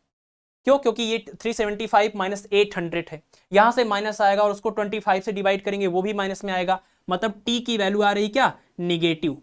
टी की वैल्यू निगेटिव का मतलब समझ रहे हैं, 0 डिग्री सेल्सियस से भी कम टेम्परेचर, 0 डिग्री सेल्सियस से भी कम टेम्परेचर। और आपने पढ़ा क्या है, आपने पढ़ा है कि अगर 25 डिग्री सेल्सियस वाला और 0 डिग्री सेल्सियस वाला दो मिक्सचर आप मिला के एक मिक्सचर फाइनल बनाते हैं तो उसका आंसर 0 और 25 के बीच में ही आना चाहिए, इसके अलावा कोई वैल्यू एक्सेप्टेबल नहीं। और यहां पर जो वैल्यू आ रही है वो 0 से भी क्या आएगी कम, आई थिंक ये -17 कुछ आता है ऐसे, है ना, -17 डिग्री सेल्सियस टी की वैल्यू, ये एक्सेप्टेबल है नहीं। और ये गलत इसलिए आ रहा है क्योंकि हमने एजम्पशन ही गलत ले लिया, हमने ये मान लिया कि बर्फ और ये इनसे जितना हीट मिलेगा वो पूरा हीट मिला करके हमारा ये जो सॉरी इससे पानी और कैलोरीमीटर से जो हीट मिलेगा वो पूरा हीट मिला के हमारा बर्फ पिघल के पूरा पानी बन जाएगा 0 डिग्री टी डिग्री सेल्सियस का। यही गलत एजम्पशन था, ये पूरा बर्फ पिघलेगा ही नहीं बल्कि कुछ बर्फ यहां पर रह जाएगा। और अगर बताइए पूरे मिक्सचर में अगर कुछ बर्फ है पानी भी है, दोनों एक साथ एग्जिस्ट कर रहे हैं, इसका मतलब एक का टेम्परेचर अगर बर्फ का टेम्परेचर अगर 0 है तो पानी भी 0 का ही होगा। फाइनल आंसर कितना आ गया, 0 आ गया। ठीक है, आया फाइनल आंसर 0 ही, बट आपको ये करने के बाद ये पता चला कि हम जो एज्यूम कर रहे थे वो गलत था। ठीक है, तो ये एक प्रोसीजर है। बाकी मैं एक और तरीके से आपको यही बता देता हूं, जैसे और भी हमने जो मेथड्स बताया आपको। मेथड क्या है, मेथड ये है कि आपके पास क्या क्या है, आपके पास अगर हमने जो प्रॉब्लम पढ़ा था कि जब भी आइस और वाटर का प्रॉब्लम होता है, आइस प्लस वाटर का प्रॉब्लम, हम इसको 0 डिग्री सेल्सियस का वाटर वाला मिक्सचर बनाने की कोशिश करते हैं। ठीक है, चलिए, तो हमारा जो कैलोरी मीटर है, क्वेश्चन में देखिएगा, हमारा जो कैलोरी मीटर है और हमारा जो वाटर दिया हुआ है, ये दोनों जो हीट देंगे वो हीट की वजह, जैसे ये तो हीट देगा ही, इसको भी हीट निकालना है और उसके बाद ये इसका टेम्परेचर हमें 0 करना है, 0 पर ले जाना है। तो ये कितना हीट देगा हमारा कैलोरी मीटर, ये कैलोरी मीटर 0 डिग्री सेल्सियस में कन्वर्ट होने के लिए कितना हीट देगा, तो ये हीट देगा m इंटू सी। एम मतलब कितना, इसका मास तो दिया नहीं, m इंटू सी सीधे दिया हुआ है, m into C into delta T, यानी कि आपका ये हो गया 5 इंटू डेल्टा टी, मतलब ये टेम्परेचर अभी कितना है इसका 25 है, इसका भी कितना है 25 है, इन दोनों को आपको 0 पर ले आना है। तो 25 से 0 जाने का मतलब 25 माइनस 0 यानी कि 25, कितना हो गया 125 कैलोरी। मतलब आपका कैलोरी मीटर 25 डिग्री सेल्सियस से 0 डिग्री सेल्सियस में जाने के लिए इतनी एनर्जी, इतनी हीट प्रोवाइड करेगा। ठीक है, वाटर की बात कर लें, इसको 25 से 0 पर ले जाना है तो ये क्या करेगा, कितना हीट देगा, तो m into C into delta T, और वाटर का मास है 10 ग्राम दिया हो, स्पेसिफिक हीट 1 और चेंज इन टेम्परेचर 25, कितना हो गया ये 250 कैलोरी हीट ये देंगे और 125 कैलोरी हीट ये देंगे, मतलब टोटल 375 कैलोरी हीट ये दोनों लोग देंगे। और इतना देने के बाद ये दोनों किस में कन्वर्ट हो जाएंगे, ये कन्वर्ट हो जाएगा 0 डिग्री सेल्सियस के वाटर में, और आपके कैलोरी मीटर का भी टेम्परेचर 0 डिग्री सेल्सियस हो जाएगा।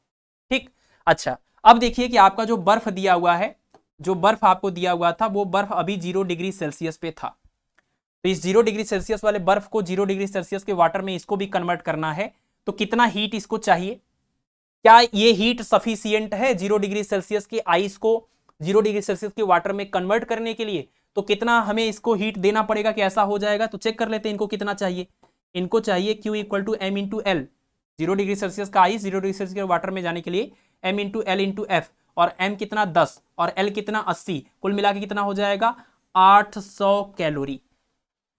यानी कि आपका जो बर्फ है उस बर्फ को 0 डिग्री सेल्सियस वाले बर्फ को 0 डिग्री सेल्सियस के वाटर में कन्वर्ट होने के लिए 800 कैलोरी हीट चाहिए। लेकिन आपके पास इस काम के लिए अवेलेबल हीट कितना है, क्योंकि अगर आपका बर्फ इस कंडीशन में जा रहा है 0 डिग्री सेल्सियस के वाटर में जा रहा है तो बाकी लोग भी तो उसी में जाएंगे, तभी तो इक्विलिब्रियम आएगा, सभी लोग एक कंडीशन में पहुंचेंगे तभी तो इक्विलिब्रियम आएगा। तो ये लोग ये लोग जब इस कंडीशन में जा रहे हैं तो टोटल 375 कैलोरी हीट प्रोवाइड करने के लिए रेडी है, तैयार है। लेकिन इनको ये हीट कम पड़ रहा है कि इतना हीट पा करके ये 0 डिग्री सेल्सियस के वाटर में नहीं जा सकते, इनको चाहिए टोटल 800। अब बताइए, इनको चाहिए 800 यहां जाने के लिए और आप दे रहे हैं खाली 350, 375, तो क्या ये पूरा बर्फ पिघल के वाटर में कन्वर्ट हो पाएगा? नहीं हो पाएगा, है ना। इसका मतलब जो हीट आप प्रोवाइड कर रहे हैं वो जरूरत के लिए जो हीट जितनी चाहिए उससे कम है। इसका मतलब पूरा बर्फ नहीं पिघलेगा, और पूरा बर्फ नहीं पिघलेगा तो यानी पूरे मिक्सचर में बर्फ भी मौजूद है, और अगर बर्फ मौजूद है तो मिक्सचर का वही टेम्परेचर होगा जो कि बर्फ का होगा, क्योंकि एक ही मिक्सचर में सभी कंपोनेंट अलग अलग टेम्परेचर पे नहीं हो सकते। तो ये लोग तो 0 पे जा सकते हैं, लेकिन बर्फ 0 से कम नहीं होगा, बर्फ तो 0 ही रहता है, तो 0 या उससे कम पर, तो क्वेश्चन में 0 दिया था तो 0 ही रहेगा बर्फ आपका। ठीक है, समझने की कोशिश करिए आप। और इस तरह के क्वेश्चंस में सिर्फ आपको थोड़ा लॉजिक यूज करना है कि फाइनल मिक्सचर में क्या बचा है, क्यों बचा है, और उसकी वजह से क्या टेम्परेचर होगा। ठीक है, चलिए, तो 2 क्वेश्चन पे हमने बहुत ज्यादा टाइम दे दिया है, अब हम अगले सवाल पर आते हैं। और हमने दोनों क्वेश्चन को आपको 2-2, 3-3 मेथड से बता दिया है। इस सवाल को देखिए, ये तो आसान है। किस ऊंचाई से गिरने वाला बर्फ का टुकड़ा पृथ्वी पर पहुंचने पर पिघल जाएगा? मतलब यहां पर जो बर्फ का टुकड़ा है वो जब पृथ्वी पर पहुंचेगा, अगर उसकी हाइट हम बोल दें h, तो यहां पर आते आते ये पूरा बर्फ जो है वो पिघल जाएगा। पिघल जाने का मतलब क्या? पिघल जाने का मतलब ये बर्फ जो है, बर्फ का मतलब यहां पर 0 डिग्री सेल्सियस वाला बर्फ है ना, 0 डिग्री सेल्सियस वाला बर्फ, और यहां पर क्या बनेगा? ये 0 डिग्री सेल्सियस का वाटर। पिघलने का सिर्फ यही मतलब हुआ। ठीक है, ये वाटर। अब बताइए, इस कंडीशन से इस कंडीशन में जाने में कोई भी टेम्परेचर का चेंज नहीं हो रहा है, सिर्फ स्टेट का चेंज हो रहा है। और कितना हीट चाहिए इसको?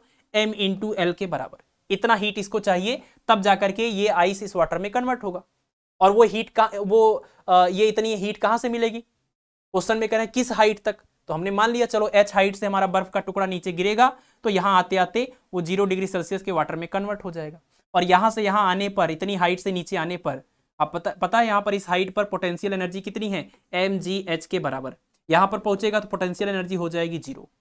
तो जितनी पोटेंशियल एनर्जी में चेंज हुई है, जितना डिक्रीमेंट हुआ है, वही पोटेंशियल एनर्जी अब हीट में कन्वर्ट होगा, और उस पूरी हीट को हमारा ये बर्फ जो है वो अगर एब्जॉर्ब करेगा तब जाकर के वो पिघल जाएगा। तो हम कह सकते हैं कि यहां से यहां जब बर्फ का टुकड़ा आ रहा था, तो जो इसकी एनर्जी में यहां लॉस हुआ है वो एनर्जी अब हीट एनर्जी में कन्वर्ट होकर के इसको पिघला देगी। तो आप कहेंगे mgh = m × l। m से m कैंसिल हो गया, और यहां से h निकालना है तो h = l/ क्या हो जाएगा? g। एक बात का ध्यान रखिए, जो l है यहां पर, ये जो l की वैल्यू हम रखते हैं 80, तो 80 कैलोरी पर ग्राम जो है ये आपका किस में? कैलोरी में दिया हुआ है। और हम जो g की वैल्यू रख रहे हैं वो मीटर पर सेकेंड स्क्वायर में रख रहे हैं। तो हमको इसको भी, कैलोरी तो सीजीएस सिस्टम का है, हमको इसको एमकेएस में रखना होगा। तो आप ध्यान रखिए, 1 कैलोरी में कितना जूल होता है? 1 कैलोरी इक्वल टू कितना होता है? 4.2 जूल, है ना, यही होता ना। तो आपको ये रखना पड़ेगा, यहाँ पर L को मल्टीप्लाई करना होगा किससे? 4.2 से। अब जाके ये फाइनल आंसर आपका मीटर में आएगा। ठीक है, तो L की वैल्यू 80 इंटू में ये 4.2, और G की वैल्यू क्वेश्चन में दिया हुआ है तो हमें यही रखना पड़ेगा। इससे ये कैंसिल हो जाएगा, मल्टीप्लाई कर लीजिए, 8 दूना 16 और 8 चौक 32, 33.6 मीटर। ठीक है ना, हो गया आपका क्वेश्चन नंबर 3। तो बस इतना याद रखना है कि यहाँ पोटेंशियल एनर्जी का चेंज लेटेंट हीट के रूप में यहाँ पर इसको मिलेगी, जिससे वो पिघल जाएगा। आगे बढ़ते हैं, ये पीजीटी 2005 का क्वेश्चन था। अगला क्वेश्चन देखिए, क्वेश्चन नंबर 4। तो क्वेश्चन नंबर 4 में कह रहे हैं कि 1 ग्राम of ice eight 0 degree Celsius is converted into steam eight 100 degree Celsius. ठीक है ना, 1 ग्राम बर्फ जो है 0 डिग्री सेल्सियस वाला, वो 100 डिग्री सेल्सियस वाले भाप में कन्वर्ट हो रहा है। The amount of heat required for it will be. ठीक है, वैसे तो प्रीवियस बैच जो हमने पढ़ाया है उसमें ये क्वेश्चन आपको कराया था सप्लीमेंट्री लेक्चर में, बट ये बहुत ज्यादा इंपॉर्टेंट है इसलिए हम दोबारा से इसको कर रहे हैं। आप देखिए, सबसे पहले आप ऐसे बना लीजिए बॉक्स टाइप का, है ना। इसमें क्या है? 1 ग्राम आइस है। 1 ग्राम आइस किस टेम्परेचर पर है? 0 पर। कहां पहुंचाना है इसको?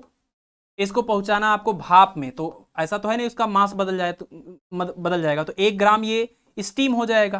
किस टेम्परेचर पर स्टीम को ले जाना है? 100 डिग्री सेल्सियस पर। तो यहां लिख लीजिए 100 डिग्री सेल्सियस। ठीक है, तो 1 ग्राम इस बर्फ को 0 डिग्री सेल्सियस से 1 ग्राम भाप और 100 डिग्री सेल्सियस में पहुंचाने के कितने स्टेप्स होंगे? सबसे पहला स्टेप ये होगा कि आपका जो बर्फ है 0 डिग्री सेल्सियस वाला, ये पिघलेगा और ये वाटर में कन्वर्ट होगा 0 डिग्री सेल्सियस की, ठीक है ना। 1 ग्राम वाटर 0 डिग्री सेल्सियस। अब इसके बाद क्या होगा, अब ये 0 डिग्री सेल्सियस वाला वाटर गर्म होगा, गर्म होगा और गर्म होकर के क्या बनेगा, ये बनेगा आपका इस वाटर ही रहेगा, अभी भी वाटर ही रहेगा और 0 से बढ़ के कहाँ तक जाएगा, ये 100 तक जाएगा, बॉइलिंग पॉइंट पर जाएगा। बॉइलिंग पॉइंट पर पहुंच गया, अभी इसको स्टीम में कन्वर्ट होना है लेकिन टेम्परेचर नहीं बदलना है। तो अब यहां से यहां जाने के लिए आपको कुछ और इसको हीट देना होगा लैटेंट हीट के फॉर्म में, तब वो यहां से यहां कन्वर्ट होगा, ठीक है। तो यहां पर आप देखिए इस वाले केस में अगर देखें तो 100 से 100 है, लेकिन ये वाटर लिक्विड से स्टीम में कन्वर्ट हो रहा है, मतलब ये लैटेंट हीट है। इसको आप Q1 Q2 Q3 नाम दे दीजिए, तो M इंटू एल वी हो गया, है ना। और यहां पर देखिए 0 से 0 है लेकिन स्टेट चेंज हो गया, सॉलिड से लिक्विड हो गया, तो Q1 इक्वल टू हो जाएगा M इंटू एल एफ हो जाएगा। और यहाँ देखिए वाटर से वाटर है लेकिन टेम्परेचर चेंज हो गया, तो यहाँ Q2 इक्वल टू हो जाएगा M into C into delta T. कितना हीट यहां से यहां जाने में देना हुआ, Q equal to Q1 plus Q2 plus Q3, ठीक है। तो Q1 कितना, ये M into L F plus ये हो गया M C delta T plus कितना, ये हो जाएगा आपका M इंटू एल वी। आप इसको सॉल्व कर लीजिए, इसमें सारी वैल्यू जो है आप रख दीजिए, तो कोई ना कोई आंसर आपका मैच कर जाएगा। M मतलब मास कितना दिया था 1 ग्राम, तो 1 रख दीजिए। लेटेंट हीट ऑफ फ्यूजन 80 होता है, प्लस ये मास 1, स्पेसिफिक हीट ऑफ, अब ये किसके लिए था, ये तो वाटर के लिए था ना, तो स्पेसिफिक हीट ऑफ वाटर 1 और चेंज इन टेम्परेचर 0 से 100 गए थे, तो यहाँ 100 हो जाएगा, 100 माइनस 0 यानी 100 प्लस मास 1 और लेटेंट हीट ऑफ वेपराइजेशन यानी कि वाष्पन की गुप्त ऊष्मा कितनी होती है, वाष्पन की गुप्त ऊष्मा होती है, हमने आपको बताया था कि ये 536 से लेकर के 540 के बीच में कोई भी वैल्यू आप यूज कर सकते हैं सबसे एक्यूरेट आंसर पाने के लिए। अब यहां हमें नहीं पता है, इन जनरल हम लोग ये वाला यूज करते हैं, तो हम यही यूज कर रहे हैं 540। अभी देख लेंगे क्या होता है यहां पर, तो ये हो गया 80, ये प्लस 100 और ये प्लस 540, ऐड कर लीजिए 180 प्लस 540, 180 प्लस 540, है ना। तो ये हो जाएगा आपका 720 जूल, यानी यहां से यहां जाने में टोटल, सॉरी जूल क्यों आएगा, ये कैलोरी में आएगा ना, कैलोरी में आएगा, कैलोरी। तो 720 कैलोरी हीट जो है प्रोवाइड करेंगे, तो ये कंडीशन में आप पहुंच जाएंगे। अब इसमें ऑप्शन में देख लीजिए 756 है, 716 है, 720 कहीं नहीं, तो इसके सबसे ज्यादा नजदीक यही वाला आंसर है, तो यही आपका करेक्ट हो जाएगा, ठीक है ना। और ये आपको मिल भी सकता था अगर आप, ये कितने का अंतर आ रहा है, 20 ये है, 16 ये, 4 का अंतर आ रहा है, आप देख लीजिए 36 ये है, 40 ये, यानी अगर हम 536 यहां यूज किए होते तो हमारा एग्जैक्टली यहां पर आंसर आ जाता कितना, 716 कैलोरी, ठीक है। तो ऐसा कई बार होता है कि आपको नहीं पता होता कि 36 से आएगा कि 38 से आएगा कि 40 से आएगा। अगर क्वेश्चन में दिया है तो आप वही वैल्यू पुट करिए, नहीं दिया है तो आप 540 ही पुट करिएगा, क्योंकि ज्यादातर केस में आंसर आपका 540 से मिल जाएगा, है ना, जनरली यही यूज किया जाता है, ठीक है। चलिए आगे बढ़ते हैं, अगला क्वेश्चन देखिए, नेक्स्ट क्वेश्चन नंबर 5। इसमें क्या कह रहे हैं, 80 ग्राम of water at 30 degree Celsius is powered on a large block of ice eight 0 degree Celsius, the ice that melt is. 80 gram water लेना है, 30 डिग्री सेल्सियस उसका टेम्परेचर होगा, एक बड़े से बर्फ के टुकड़े पर इस पानी को आपको ऐसे गिरा देना है, उसके बाद बताना है कि ये जो आपने पानी इसके ऊपर फेंका है, उस पानी की वजह से बर्फ का कितना हिस्सा पिघल जाएगा, पूरे बर्फ का कितना हिस्सा पिघल जाएगा। अब आपको पता है पिघलने का मतलब, पिघलने का मतलब कि 0 डिग्री सेल्सियस वाला आइस 0 डिग्री सेल्सियस वाले वाटर में कन्वर्ट हो, ठीक है। तो आप बताइए कि अगर हम मान लें कि चलिए बर्फ का बहुत बड़ा सा टुकड़ा है और इसमें से ये m ग्राम बर्फ जो है वो पिघल जाएगा, m ग्राम बर्फ पिघलने के लिए कितना हीट चाहिए, m ग्राम बर्फ पिघलने का मतलब समझ रहे हैं, अगर आपका m ग्राम आइस है और इसका टेम्परेचर कितना है 0 डिग्री सेल्सियस, इसको आपको किस में कन्वर्ट करना है, m ग्राम वाले वाटर में कन्वर्ट करना है, और टेम्परेचर कितना होना चाहिए, 0 ही होना चाहिए। कितना हीट चाहिए इसको, इसको हीट चाहिए, इसको हीट चाहिए किसके बराबर, अगर m ग्राम बर्फ को हम पिघला करके m ग्राम 0 डिग्री सेल्सियस का वाटर बनाना चाहते हैं, तो जो हीट चाहिए, स्टेट चेंज हो रहा है तो m इंटू एल, सॉलिड और लिक्विड का केस है तो f, यानी कि m इंटू 80, इतना कैलोरी हीट इसको चाहिए इतने बर्फ को पिघलने के लिए। और ये कितना दे सकते हैं, अब अगर आप इस बर्फ को पिघला करके 0 डिग्री सेल्सियस का वाटर बनाना चाहते हैं, तो जो वाटर आपने फेंका है वो वाटर भी तो 0 डिग्री सेल्सियस के वाटर में कन्वर्ट होगा हीट निकाल करके, है ना। तो आपने जो पानी यहां फेंका था वो पानी था क्या, कितना वो था 80 ग्राम वाटर, और टेम्परेचर कितना था इसका, इसका टेम्परेचर था आपका 30 डिग्री सेल्सियस। तो जब आपका ये बर्फ पिघल करके 0 डिग्री सेल्सियस का बर्फ बनेगा, तो आपके इसको भी यहां पर पहुंचाना है, और इस कंडीशन में ये कितनी हीट अपने अंदर से देगा इसको, है ना, कितना हीट ये दे सकता है। तो आप देखिए 30 डिग्री सेल्सियस वाला वाटर 0 डिग्री सेल्सियस वाले वाटर में कन्वर्ट करना है, तो कितना ये हीट दे सकते हैं। तो ये टेम्परेचर का मामला है, तो भैया हीट हो जाएगा m/c/ΔT। मास कितना है, मास है 80 ग्राम। स्पेसिफिक हीट किसका यूज करेंगे, वाटर की बात है तो 1, और चेंज इन टेम्परेचर कितना है, ये 30 से घट करके 0 पे जा रहा है, तो ये हो जाएगा 30, यानी कि 8 त्रिक 24, यानी कि 00 2400 कैलोरी हीट ये प्रोवाइड कर सकते हैं। कब, जब ये खुद 30 से घट करके 0 डिग्री सेल्सियस में कन्वर्ट होंगे। और ये तो वही बात हमने बताया आपको, प्रॉब्लम सीधी सी बात कि जब भी कभी आइस और वाटर वाला प्रॉब्लम हो तो दोनों को कहां पहुंचाना है, इन दोनों लोगों को पहुंचाना है 0 डिग्री सेल्सियस के वाटर में। तो हमने देखा कि ये जब यहां पर पहुंच रहे हैं तो ये 2400 कैलोरी हीट प्रोवाइड कर रहे हैं, इतना हीट दे रहे हैं।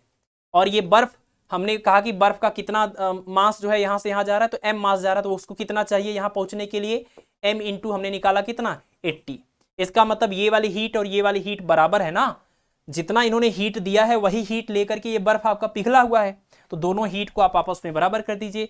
Heat gained equal to heat lost, तो हीट लॉस्ट कितना है 2400 कैलोरी, हीट गेन कितना है m इंटू 80, इससे ये कैंसिल हो जाएगा, और 8 से इसको डिवाइड कर दीजिए 30 आ जाएगा, तो m इक्वल टू कितना 30 ग्राम। इसका मतलब आपका ये जो पानी है, आप जब इस बर्फ के बड़े से टुकड़े पर डालेंगे तो 30 ग्राम जो बर्फ है वो पिघल करके 30 ग्राम वाटर बन जाएगा, लेकिन टेम्परेचर कितना रहेगा 0 डिग्री सेल्सियस। अगर आपसे इस सवाल में पूछते कि ये जो पिघलने के बाद ये हुआ, वैसे तो पूछ नहीं सकते क्योंकि बर्फ अभी बचा हुआ है पूरे, अगर इसको इसमें फेंक करके ये पूरे की बात करते तो अभी बर्फ बचा हुआ है, और अगर बर्फ बचा हुआ है और ये तो 0 पे आ ही गया, तो बर्फ भी आपका 0 पर था, ये भी 0 पे आ गया, तो पूरे मिक्सचर का टेम्परेचर 0 डिग्री सेल्सियस। और पूरे मिक्सचर में क्या क्या मौजूद है, तो अगर हम इसकी भी बात करें तो बर्फ भी था और पानी भी था, है ना। तो कितना बर्फ पिघल गया 30 ग्राम, यानी कि ऑप्शन नंबर ए जो है वो करेक्ट हो जाएगा। ठीक है, चलिए आगे बढ़ते हैं, अगला क्वेश्चन देखते हैं। नेक्स्ट देखिए क्वेश्चन नंबर 6, क्वेश्चन नंबर 10 तक हम बताएंगे, उसके बाद जो 6 क्वेश्चन है वो आपके लिए होमवर्क है। पिछली वाली क्लास का भी होमवर्क इसके अंदर हमने डाल दिया है, और आज की इस क्लास में मिक्सचर वाले जो क्वेश्चन है वो भी हमने कई सारे क्वेश्चन आपको होमवर्क में दिए हैं। क्वेश्चन नंबर 6 में क्या कह रहे हैं, 1 ग्राम of ice is mixed with 1 gram of steam, है ना। अब आइस और स्टीम का प्रॉब्लम आ गया, अभी तक आइस और वाटर चल रहा था। 1 ग्राम आइस है और 1 ग्राम आइस है और 1 ग्राम स्टीम है, तो आपको बताना है कि मिक्सचर का फाइनल टेम्परेचर क्या होगा। एक सिंपल सा ऑब्जर्वेशन जरा आप देखिए, यहां पर हमने आपको बताया था थियरी वाले पार्ट में स्टीम के केस में, कि जब भी कभी आइस और स्टीम की प्रॉब्लम हो और दोनों का अमाउंट सेम हो तो फाइनल टेम्परेचर 100 ही आता है, ये कंफर्म है ना। और अगर वाटर और स्टीम की भी प्रॉब्लम है तब भी कितना आएगा 100 ही आएगा। मतलब स्टीम के साथ किसी की भी प्रॉब्लम आप कर लीजिए, स्टीम के साथ चाहे वाटर हो चाहे आइस हो, अगर अमाउंट सेम है तो फाइनल रिजल्ट 100 ही आएगा। अब इस सवाल का आंसर तो आपको मिल गया, इसका मतलब है ना, ये क्वेश्चन नंबर आपका जो था, ये क्वेश्चन जो है इसका आंसर कितना आ गया है, इसका आंसर आ गया 100 डिग्री सेल्सियस। लेकिन हम आपको इसको सॉल्व करके दिखाएंगे। कई बार ऐसा सिचुएशन होता है कि मास सेम नहीं होता, जैसे 1 ग्राम यहां आइस है और 1 ग्राम यहां स्टीम है, ऐसा हो सकता है कि स्टीम जो है 1 ग्राम के अलावा कुछ हो, ऐसा हो सकता है आपका आइस जो है 1 ग्राम के अलावा कुछ हो, तो ऐसे में ये जो आपने ऑब्जर्वेशन लिया है ये काम नहीं करेगा। हाँ, लेकिन टीजीटी और पीजीटी के एग्जाम में ये इस बात की बहुत ज्यादा प्रोबेबिलिटी होती है कि सेम अमाउंट वाले ही प्रॉब्लम दिए जाए। बट हम आपको एक ऐसा जनरल कॉन्सेप्ट, एक जनरल मेथड बता रहे हैं कि अगर आपके पास एग्जाम में टाइम बचा है तो आप इस क्वेश्चन को स्किप नहीं करिएगा, आंसर तो आपका करेक्ट ही आएगा, चाहे वो आपसे फाइनल टेम्परेचर पूछें चाहे वो आपसे कंपोजिशन पूछें, ठीक है ना। तो हम इस क्वेश्चन को उसी नजरिए से सॉल्व कर रहे हैं। हम आपको बताने जा रहे हैं कि फाइनल जो मिक्सचर बचेगा उस फाइनल मिक्सचर का कंपोजिशन क्या होगा, कितना वाटर होगा, कितना स्टीम होगा, कितना बर्फ होगा, ये भी बता सकते हैं इसमें सवाल में, और ये भी बताएंगे फाइनल टेम्परेचर 100 आ रहा है। ठीक है, तो देखिए करना क्या होता है, हमने आपको एक सिंपल सी बात ये बता डाली है कि जब भी कभी स्टीम वाली प्रॉब्लम हो, चाहे बर्फ के साथ हो चाहे वाटर के केस में हो, हम इसको हमेशा किस में कन्वर्ट करेंगे, हम इसको 100 डिग्री सेल्सियस वाले वाटर में कन्वर्ट करने की कोशिश करेंगे। और उसमें क्या था इसके पहले वाले में, इसके पहले वाले में ये था कि जब भी कभी आइस और वाटर वाली प्रॉब्लम हो, मतलब आइस वाली प्रॉब्लम कह लीजिए वाटर के साथ, ठीक है ना, स्टीम यहाँ डोमिनेट कर रहा है, आइस की जब वाटर के साथ प्रॉब्लम होती है तो इसको हम 0 डिग्री सेल्सियस वाले वाटर में कन्वर्ट करने की कोशिश करते हैं। कन्वर्ट करने की कोशिश का मतलब कि हम जो हमारे पास जो आइस है उसमें से हीट, उसको हीट देंगे और जो वाटर है उसमें से हीट निकालेंगे। लेकिन कितना हीट?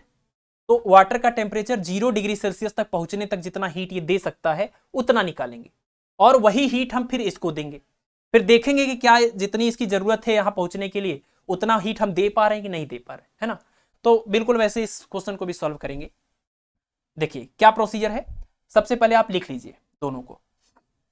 1 ग्राम आइस, ये हमारा आइस वाला बॉक्स हो गया, और यहां पर हमारा ये स्टीम हो गया, ठीक है ना, ये स्टीम हो गया, स्टीम आइस। मास नहीं लिख रहे हैं आप, बस ध्यान रखिएगा 1 ग्राम है, 1 ग्राम है। और टेम्परेचर यहां लिख सकते हैं, टेम्परेचर है आइस का, हमारा क्वेश्चन में कुछ दिया ही नहीं है, नहीं दिया है तो इसका मतलब आइस मतलब 0 डिग्री सेल्सियस और स्टीम का मतलब कितना 100 डिग्री सेल्सियस। तो यहां लिख लीजिए 0 डिग्री सेल्सियस और 100 डिग्री सेल्सियस, ठीक है। हम इसको कन्वर्ट करेंगे 100 डिग्री सेल्सियस के वाटर में।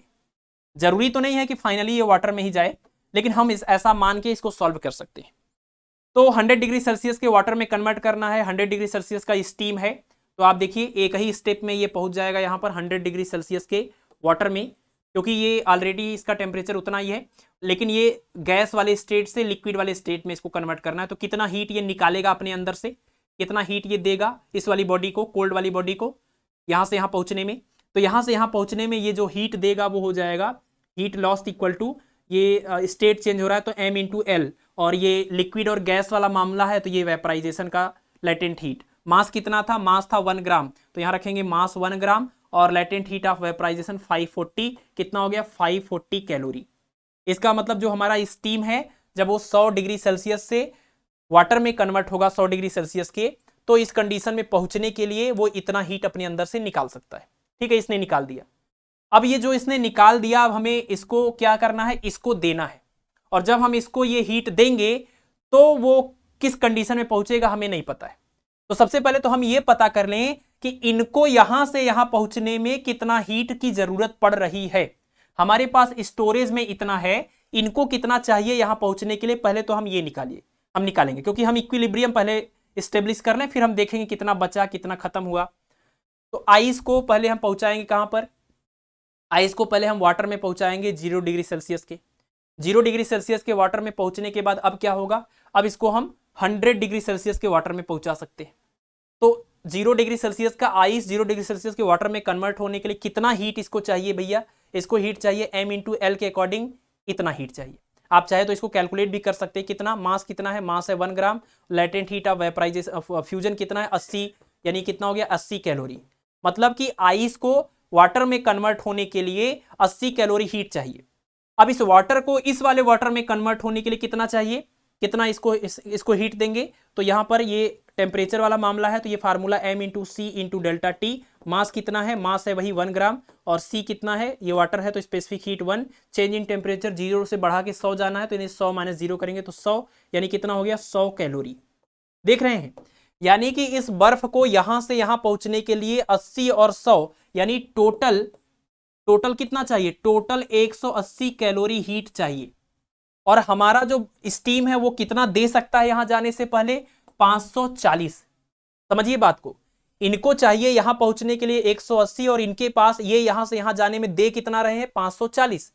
तो 540 ये है, 180 ये है, 540 में से तो 180 इनको मिल गया यहां से यहां पहुंचने के लिए, इनको भी मिल गया, ये भी निकाल के यहां से यहां पहुंच गए। यानी अब समझ रहे हैं फाइनली हमारे पास क्या बना, मिक्सचर।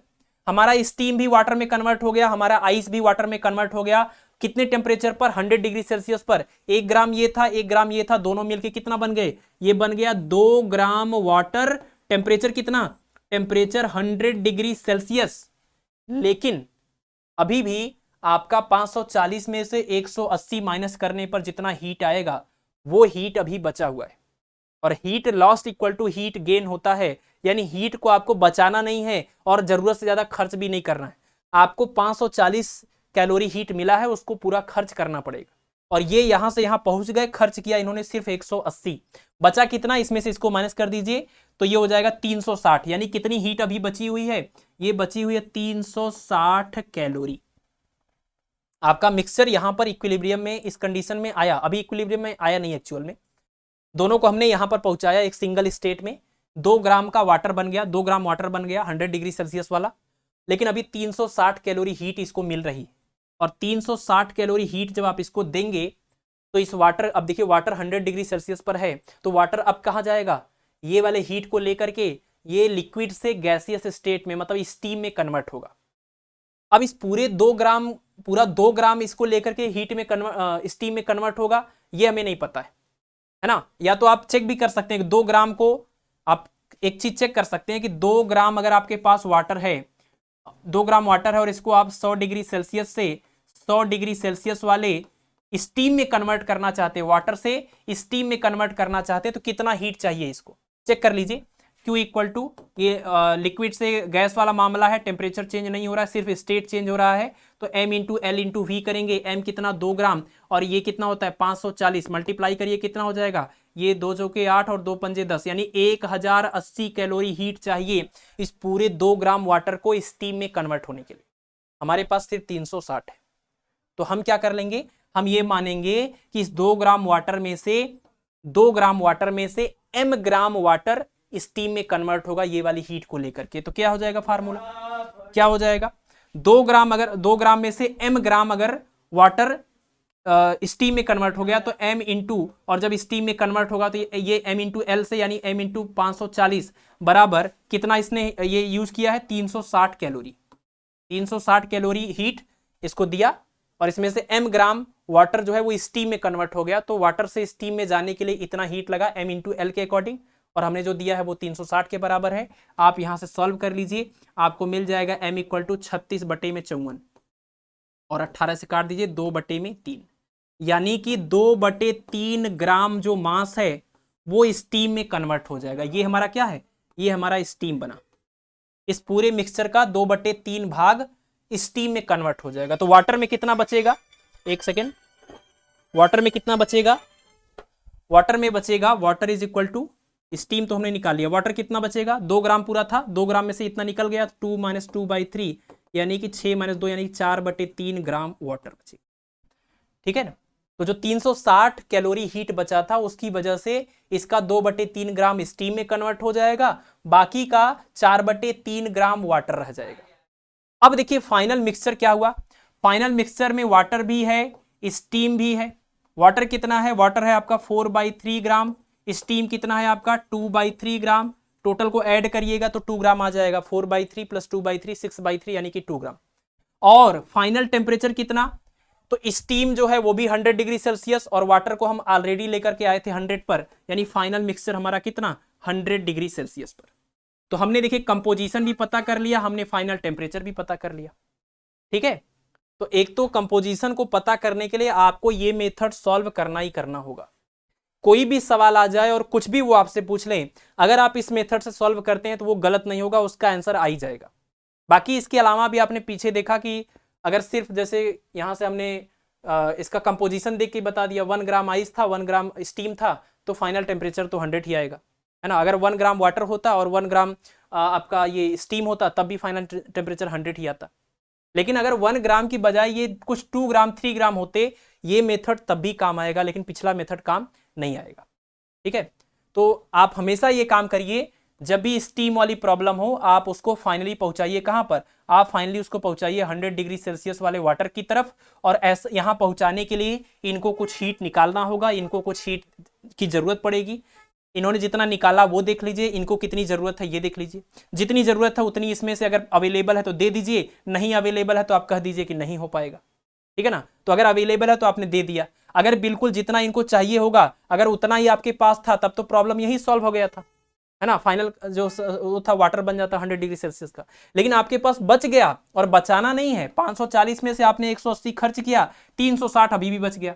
अब ये 360 फिर इनको देंगे, और इनको देंगे तो अब ये 100 वाला वाटर अब ये स्टीम में, 100 वाले स्टीम में कन्वर्ट होगा, और वही चीज हमने यहाँ करके निकाल लिया, कितना मास जो है वाटर से स्टीम में कन्वर्ट होगा, वो निकाल लिया 2/3 ग्राम। तो बचा कितना वाटर में, बचा 4/3 ग्राम, और दोनों का टेम्परेचर 100 डिग्री सेल्सियस। ठीक है, ये सबसे ज्यादा जनरल तरीका है इस क्वेश्चन को सॉल्व करने का।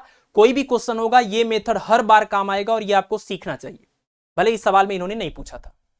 ठीक है, चलिए अब आगे बढ़ते हैं, अगला क्वेश्चन देखते हैं। ये आपका क्वेश्चन नंबर 6 था, अभी 4 क्वेश्चन करने हैं। क्वेश्चन नंबर आप 7 देख लीजिए। क्वेश्चन नंबर 7 क्या आप जल्दी से करेंगे, इसको ज्यादा डिटेल में नहीं एक्सप्लेन करेंगे।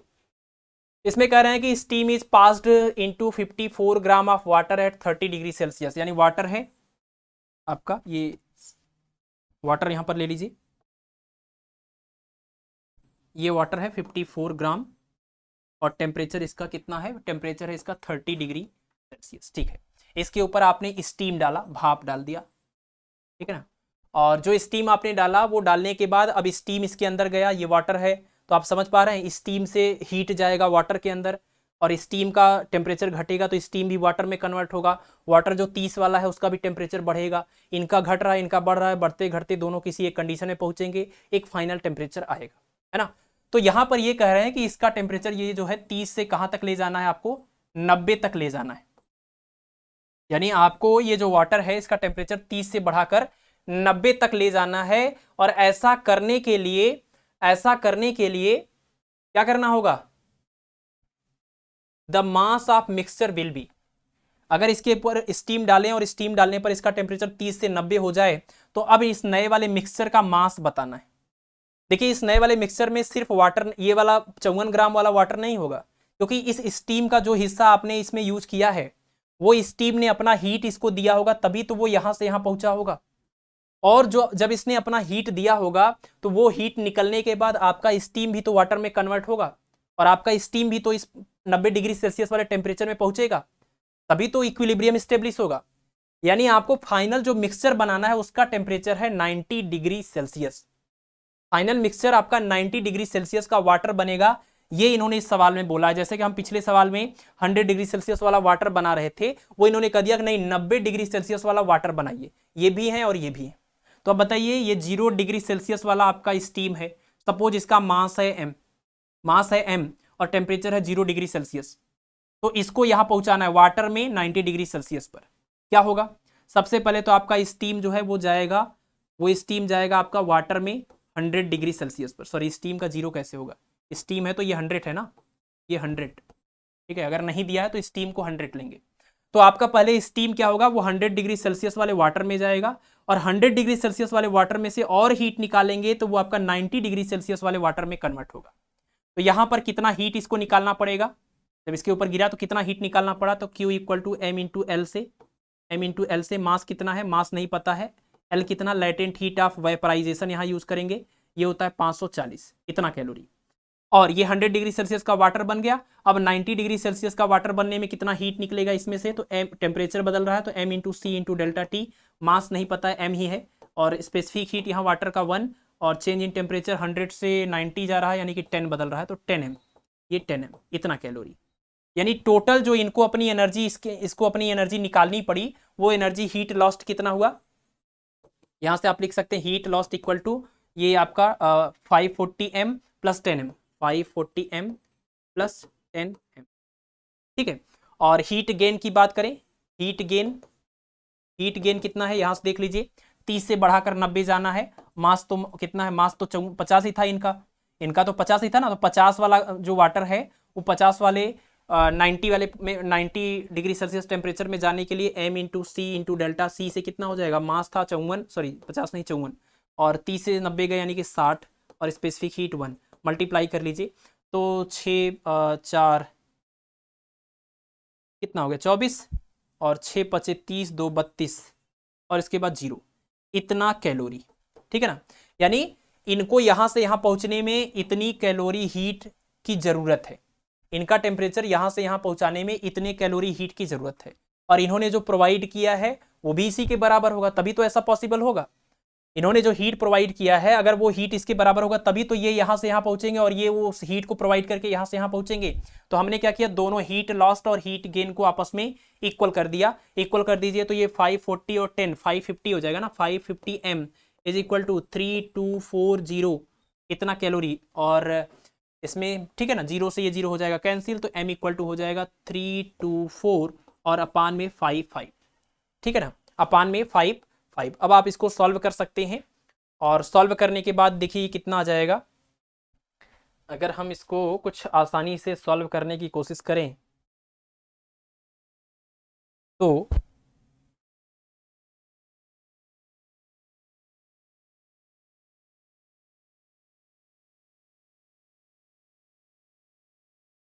5 बार ये डिवाइड हो जाएगा, 5 बार, 5 पंजे 25 और 5 पंजे 25 और 2 27, ठीक है ना। तो ये आई थिंक कुछ 5.9 करके आता है, 5.93 करके। और ये जो 5.9 करके जो वैल्यू आएगी, इस वाली वैल्यू को, ये क्या है, ये स्टीम जो है आपका, इतना स्टीम जो है वाटर में कन्वर्ट हुआ होगा। ये जो स्टीम है, इतना स्टीम 5.93 ग्राम स्टीम वाटर में कन्वर्ट हुआ। तो टोटल मास अगर इसका निकालें तो कितना हो जाएगा, 54 तो यही था, 54 तो यही था, और इधर से m गया तो टोटल हो जाएगा m प्लस 54, यानी कि 5.93 और प्लस में 54 इज इक्वल टू, ये हो जाएगा आपका 59.93 ग्राम, दैट मीन्स 60 ग्राम। यानी जो मिक्सचर फाइनली बनेगा उसका मास होगा कितना, 60 ग्राम, ठीक है। तो ये क्वेश्चन कुछ इस तरीके से सॉल्व होगा कि आप इसको भी यहां पहुंचाइए, आप इसको भी पहुंचाइए। इनको यहां जानने के लिए जो हीट चाहिए वो हमने निकाला, इतना कहाँ गया, ये हीट है, ये हीट है, और ये यहां से यहां जाने में कितना हीट अपना निकालेंगे ताकि ये यहां से यहां पहुंच जाए। तो ये जो हीट यहां से निकालेंगे वो हीट भी हमने निकाला, और दोनों हीट को आपस में प्रिंसिपल ऑफ कैलोरीमेट्री से आपस में इक्वल कर दिया, तो हमें m की वैल्यू मिल गई। m मतलब क्या, स्टीम का कितना मास, स्टीम का कितना मास वाटर में कन्वर्ट हुआ। और ऑलरेडी ये हमारा 54 ग्राम वाटर था, तो 54 ये और ये m की वैल्यू ये 5.9, दोनों को ऐड कर दिया, लगभग 60 ग्राम आ जाएगा। ये इस क्वेश्चन का आंसर है। अगला देखिए, नेक्स्ट है हमारा question number 8। How many gram of ice at -14 degree Celsius are needed to cool 200 gram of water from 25 to 10 degree Celsius. यानी आपका जो वाटर है वो है 200 ग्राम, और कहां से कहां तक ले जाना है इसको, ये वाटर है, ये वाटर है 200 ग्राम, और इसको ले जाना है हमें 25 से कहां तक, 10 तक। तो 25 से 10 तक ले जाएंगे, मतलब इसमें से हीट निकलेगा, इसमें से हीट निकलेगा, कितना हीट निकलेगा, इसमें से जो हीट निकलेगा वो हो जाएगा हीट, आप कह सकते हैं lost, heat lost is equal to कितना, ये हो गया m into C into delta T. Mass कितना है 200 ग्राम, स्पेसिफिक हीट 1, और चेंज इन टेम्परेचर 25 से 10 हो रहा है, यानी कि 15, मल्टीप्लाई कर लीजिए, 15 गुणे 2 3000, यानी कि ये हो गया 3000 कैलोरी। यानी ऐसा होने में 3000 कैलोरी हीट मिलने वाला है। और इसी कंडीशन में अब समझिए, आपका जो वाटर है, अगर वो वाटर 25 से घट के 10 में जा रहा है, तो आपका ये जो बर्फ है इसको भी तो -14 से घट के 10 में आना होगा, तभी तो इक्विलिब्रियम स्टेब्लिश होगा, तभी तो पूरे मिक्सचर का टेम्परेचर 10 बनेगा। अगर मान लीजिए आपका वाटर 10 पहुंच गया, लेकिन आपका आइस 10 के अलावा किसी टेम्परेचर पर घूम रहा है, तब पूरे मिक्सचर का टेम्परेचर 10 कैसे हो सकता है। तो ये तो तभी पॉसिबल है कि आपका वाटर 10 पे पहुंचे, इसका मतलब उस दौरान आपके आइस को भी 10 पे पहुंचना पड़ेगा। और आइस आपका है कहां, अभी है ये -14 डिग्री सेल्सियस पर, और यहां से इसको पहुंचना है 10 डिग्री सेल्सियस वाले वाटर में। ये ध्यान रहे, 10 डिग्री सेल्सियस के वाटर में, तो पहले ये कहां जाएगा, पहले तो ये 0 डिग्री सेल्सियस वाले आइस में कन्वर्ट होगा, है ना, -14 से 0 वाले आइस में जाएगा। 0 वाले आइस से अब कहां जाएगा, ये 0 वाले वाटर में जाएगा, ये 0 वाले वाटर में जाएगा, है ना, 0 वाले आइस से 0 वाले वाटर में जाएगा। 0 वाले वाटर से अब 10 वाले वाटर में जाएगा। तो कितनी एनर्जी, यहाँ एनर्जी इसमें, मतलब इसको एनर्जी यहाँ देनी होगी, यहाँ भी देनी होगी, और यहाँ भी देनी होगी, इतनी टोटल एनर्जी इसको मिलेगी, तब आपका जो आइस है वो इस वाले वाटर में कन्वर्ट होगा, जिसमें आपका ये वाला वाटर कन्वर्ट हुआ है। और इतनी हीट ये दे रहे हैं, इतनी हीट ये निकाल रहे हैं, तो वही वाली हीट ये इस्तेमाल करेंगे। और ये वाली हीट जो ये इस्तेमाल करेंगे, अगर इसको नाम दे दें Q1, और इस वाली हीट को नाम दे दें Q2, इस वाली हीट को नाम दे दें Q3, मतलब यही पूरा हीट ये 3 अलग जगहों पर यूज करेंगे। ये पहुंचेंगे यहाँ पर, और आपका वाटर भी पहुंचेगा 10 डिग्री सेल्सियस पर। ये पूरे मिक्सचर का टेम्परेचर हो जाएगा 10 डिग्री सेल्सियस, और टोटल मास हो जाएगा वाटर और प्लस आइस का मास, ठीक है। तो यानी आप कह सकते हैं 30,000 is equal to Q1 plus Q2 plus Q3। और आप देखिए यहां से यहां जाने में -14 डिग्री सेल्सियस आइस से 0 डिग्री सेल्सियस आइस में जाने के लिए सिर्फ क्या हो रहा है, सॉरी अभी तो टेम्परेचर चेंज हो रहा है ना, -14 से 0 जा रहा है, टेम्परेचर चेंज हो रहा है, तो यहां पर हो जाएगा m into C into delta T ice वाले केस में, प्लस अगला देखिए, ये 0 डिग्री सेल्सियस वाला आइस 0 डिग्री सेल्सियस वाले वाटर में कन्वर्ट हो रहा है, मतलब स्टेट चेंज हो रहा है, तो ये हो जाएगा m into latent heat of fusion plus यहाँ पर देखिए 0 डिग्री सेल्सियस वाला वाटर 10 डिग्री सेल्सियस वाले वाटर में जा रहा है, टेम्परेचर चेंज हो रहा है, तो m into C into delta T.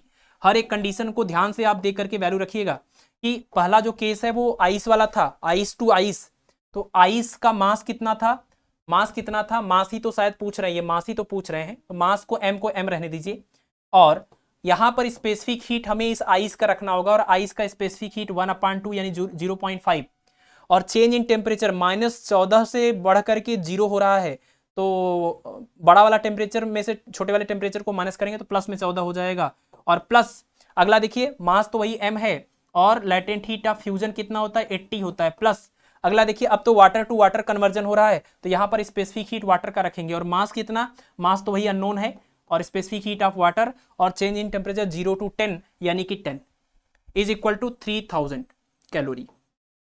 Heat lost equal to heat gain, है ना, सिर्फ और सिर्फ प्रिंसिपल ऑफ कैलोरीमेट्री यूज हो रहा है, लेकिन ये स्टेप आपको पता होना चाहिए कि इक्विलिब्रियम में लाने के लिए सबको यहां पहुंचना है, वाटर को भी और आपकी आइस को भी।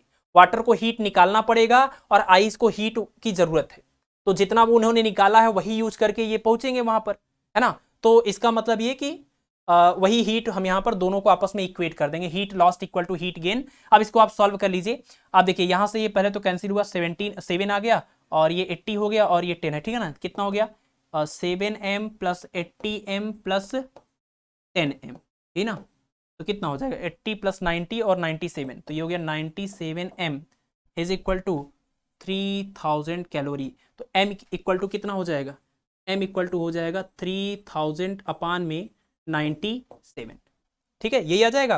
अब आप इसको सॉल्व कर लीजिए, आप 3 से अगर कैंसिल करें, या फिर अगर इसको मान लीजिए, सपोज आप मान लीजिए कितना, अगर आप इसको 100 मान लेते हैं तो ये 0 कैंसिल होगा, 30 आ जाएगा, लेकिन ये 100 से कम है, मतलब डिवाइड करने पर 30 से ज्यादा आएगा। एक ऑप्शन यहाँ बहुत ही अच्छा दिख रहा है 31, यानी कि ये डिवाइड करने पर आएगा 31 ग्राम, है ना, डिवाइड करने की जरूरत भी नहीं है, आप इसी से गेस कर सकते हैं कि आपका आंसर जो ऑप्शन नंबर बी है वो करेक्ट हो जाएगा, ठीक है।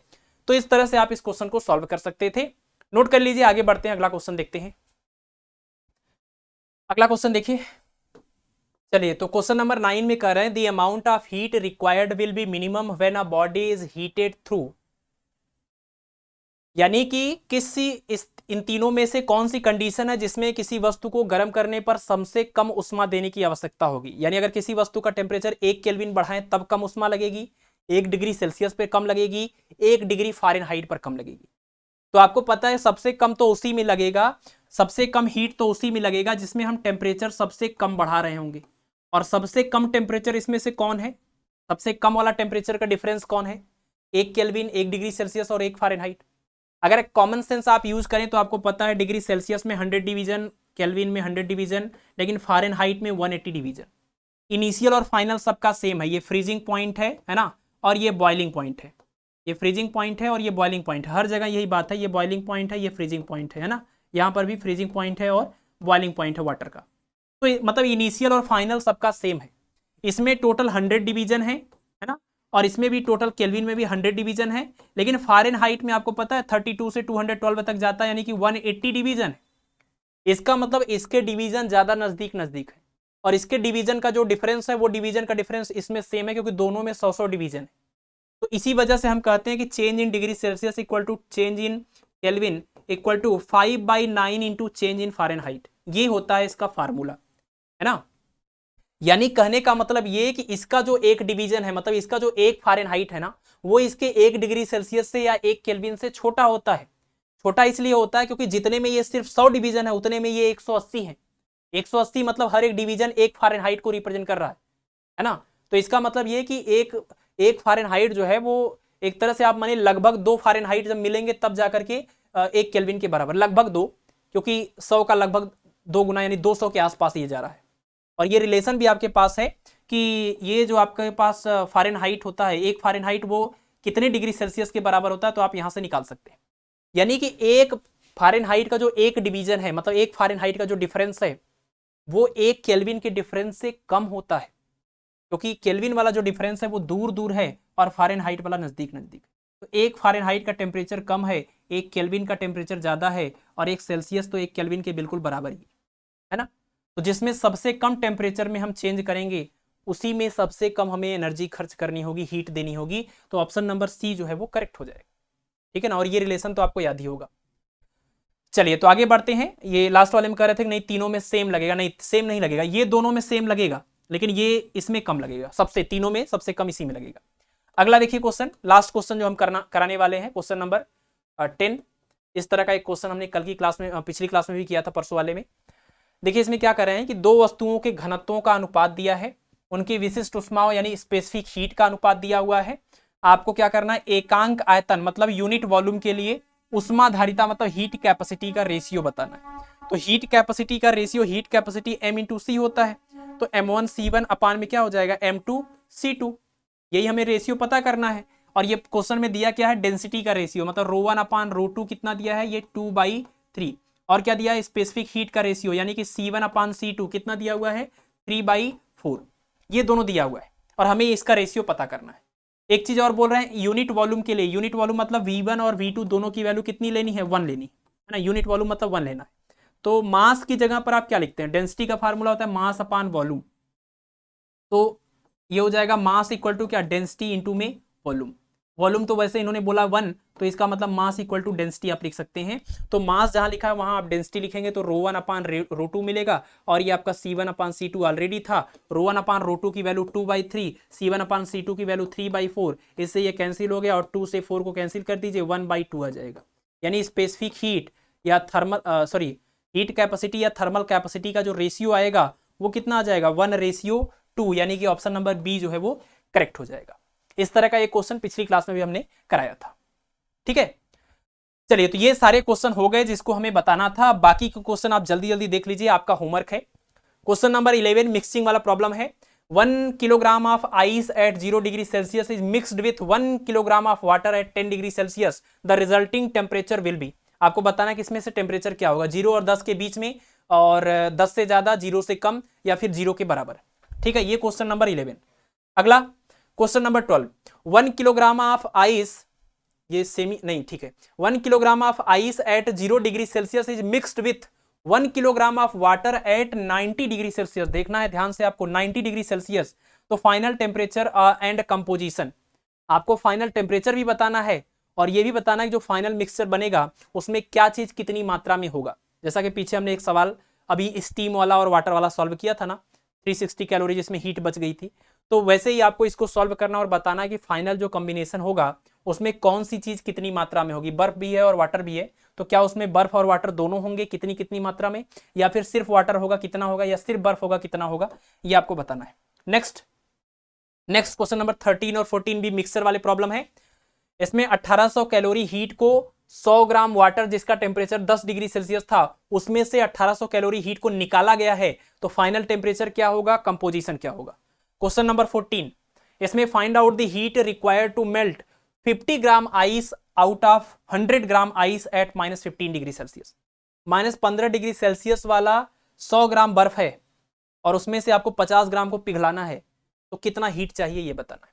और इसमें कह रहे हैं कि 10 डिग्री सेल्सियस वाला 100 ग्राम वाटर है, उसमें से आपने 1800 कैलोरी हीट निकाल लिया। अब बताना है कि जो बचा उसका फाइनल टेम्परेचर क्या होगा और कंपोजिशन क्या होगा। ठीक है ना, सारे मिक्सचर वाले प्रॉब्लम हो गए पीछे। अब 2 प्रॉब्लम और है, यहां पर देख लीजिए। क्वेश्चन नंबर 15, ये गैस वाली प्रॉब्लम है। If the gas field in a closed vessel is heated bye 1 degree Celsius, then its pressure increased by 0.4%, initial temperature of the gas was. ठीक है ना, कोई गैस है और उस गैस को 1 डिग्री सेल्सियस गर्म करने पर उसका प्रेशर 0.4% बढ़ जाता है, तो प्रारंभिक ताप यानी इनिशियल टेम्परेचर कितना था। ये प्रीवियस ईयर का क्वेश्चन है और आज की इस क्लास का लास्ट क्वेश्चन आप देख लीजिए, क्वेश्चन नंबर 16। इसमें कह रहे हैं कि एक ही मटेरियल से बना हुआ 2 स्फीयर है और उनके रेडियस का यानी त्रिज्याओं का अनुपात है 1:4, तो उनकी उष्माधारिताओं यानी कि हीट कैपेसिटी का रेशियो बताना है। ठीक है ना, उष्माधारिता मतलब हीट कैपेसिटी या थर्मल कैपेसिटी का रेशियो बताना है, 1/64, 1/32, 1/2 और 1/4। ठीक है, तो आज के लिए बस इतना ही। और मैंने कोशिश करी है कि जो मिक्सचर वाले प्रॉब्लम आते हैं उसमें जो जो पॉसिबिलिटीज होती हैं और जो जो मेथड्स हैं, क्योंकि आप डिफरेंट बुक से पढ़ रहे होंगे, तो हर बुक में किसी में वो एक सिंगल स्टेट मान के उसका टेम्परेचर मान के सॉल्व करते हैं, नेगेटिव टेम्परेचर आने पर फिर वो कुछ बोल के उसका टेम्परेचर बता देते हैं, ये भी होता है। किसी किसी में उसको एक सिंगल स्टेट में जैसे 0 डिग्री सेल्सियस वाले वाटर में या 100 डिग्री सेल्सियस वाले वाटर में भी कन्वर्ट करते हैं, फिर उसके हिसाब से डिसाइड करते हैं कि फाइनल टेम्परेचर और फाइनल कंपोजिशन क्या होगा। और किसी किसी में सिर्फ ऑब्जर्वेशन से ही हो जाता है कि सेम अमाउंट है और वाटर और आइस का प्रॉब्लम है तो ये टेम्परेचर होगा, या स्टीम का प्रॉब्लम है सेम अमाउंट है तो ये टेम्परेचर होगा। ठीक है, सारे एस्पेक्ट को मैंने कोशिश किया है, थियरी में आपको शुरुआत में बता दिया है, कुछ न्यूमेरिकल भी हमने सॉल्व किए। बस यही है कि कुछ एक्सप्लेनेशन कई जगहों पर ज़्यादा हो गया है तो उसके लिए मैं सॉरी बोलना चाहता हूँ। बट मैं ये कोशिश कर रहा था कि आपको वो चीज़ समझ में आ जाए। तो आप लोग एक बार थियरी वाले मतलब जो इसका थियरी वाला पोर्शन है शुरुआत का, उसको एक बार आप फिर से देख लीजिएगा, और जितने भी क्वेश्चन आज हमने दिए हैं 6 क्वेश्चन, आप उनको एक बार ट्राई करिएगा, और अगर आपका आंसर आता है तो आप उसको कमेंट सेक्शन में जरूर बताइएगा। ठीक है ना। बाकी इस लेक्चर को लेकर के आपका क्या सुझाव है, इस लेक्चर को और अच्छा करने के लिए और इंटरेस्टिंग बनाने के लिए और क्या क्या इसमें इंप्रूवमेंट किया जा सकता है, ऐसा कोई भी आपका फीडबैक हो, सुझाव हो तो आप जरूर बताइए। ठीक है, तो आज के लिए इतना ही, बाकी आप लोग पढ़ाई करते रहें और अपना ख्याल रखें।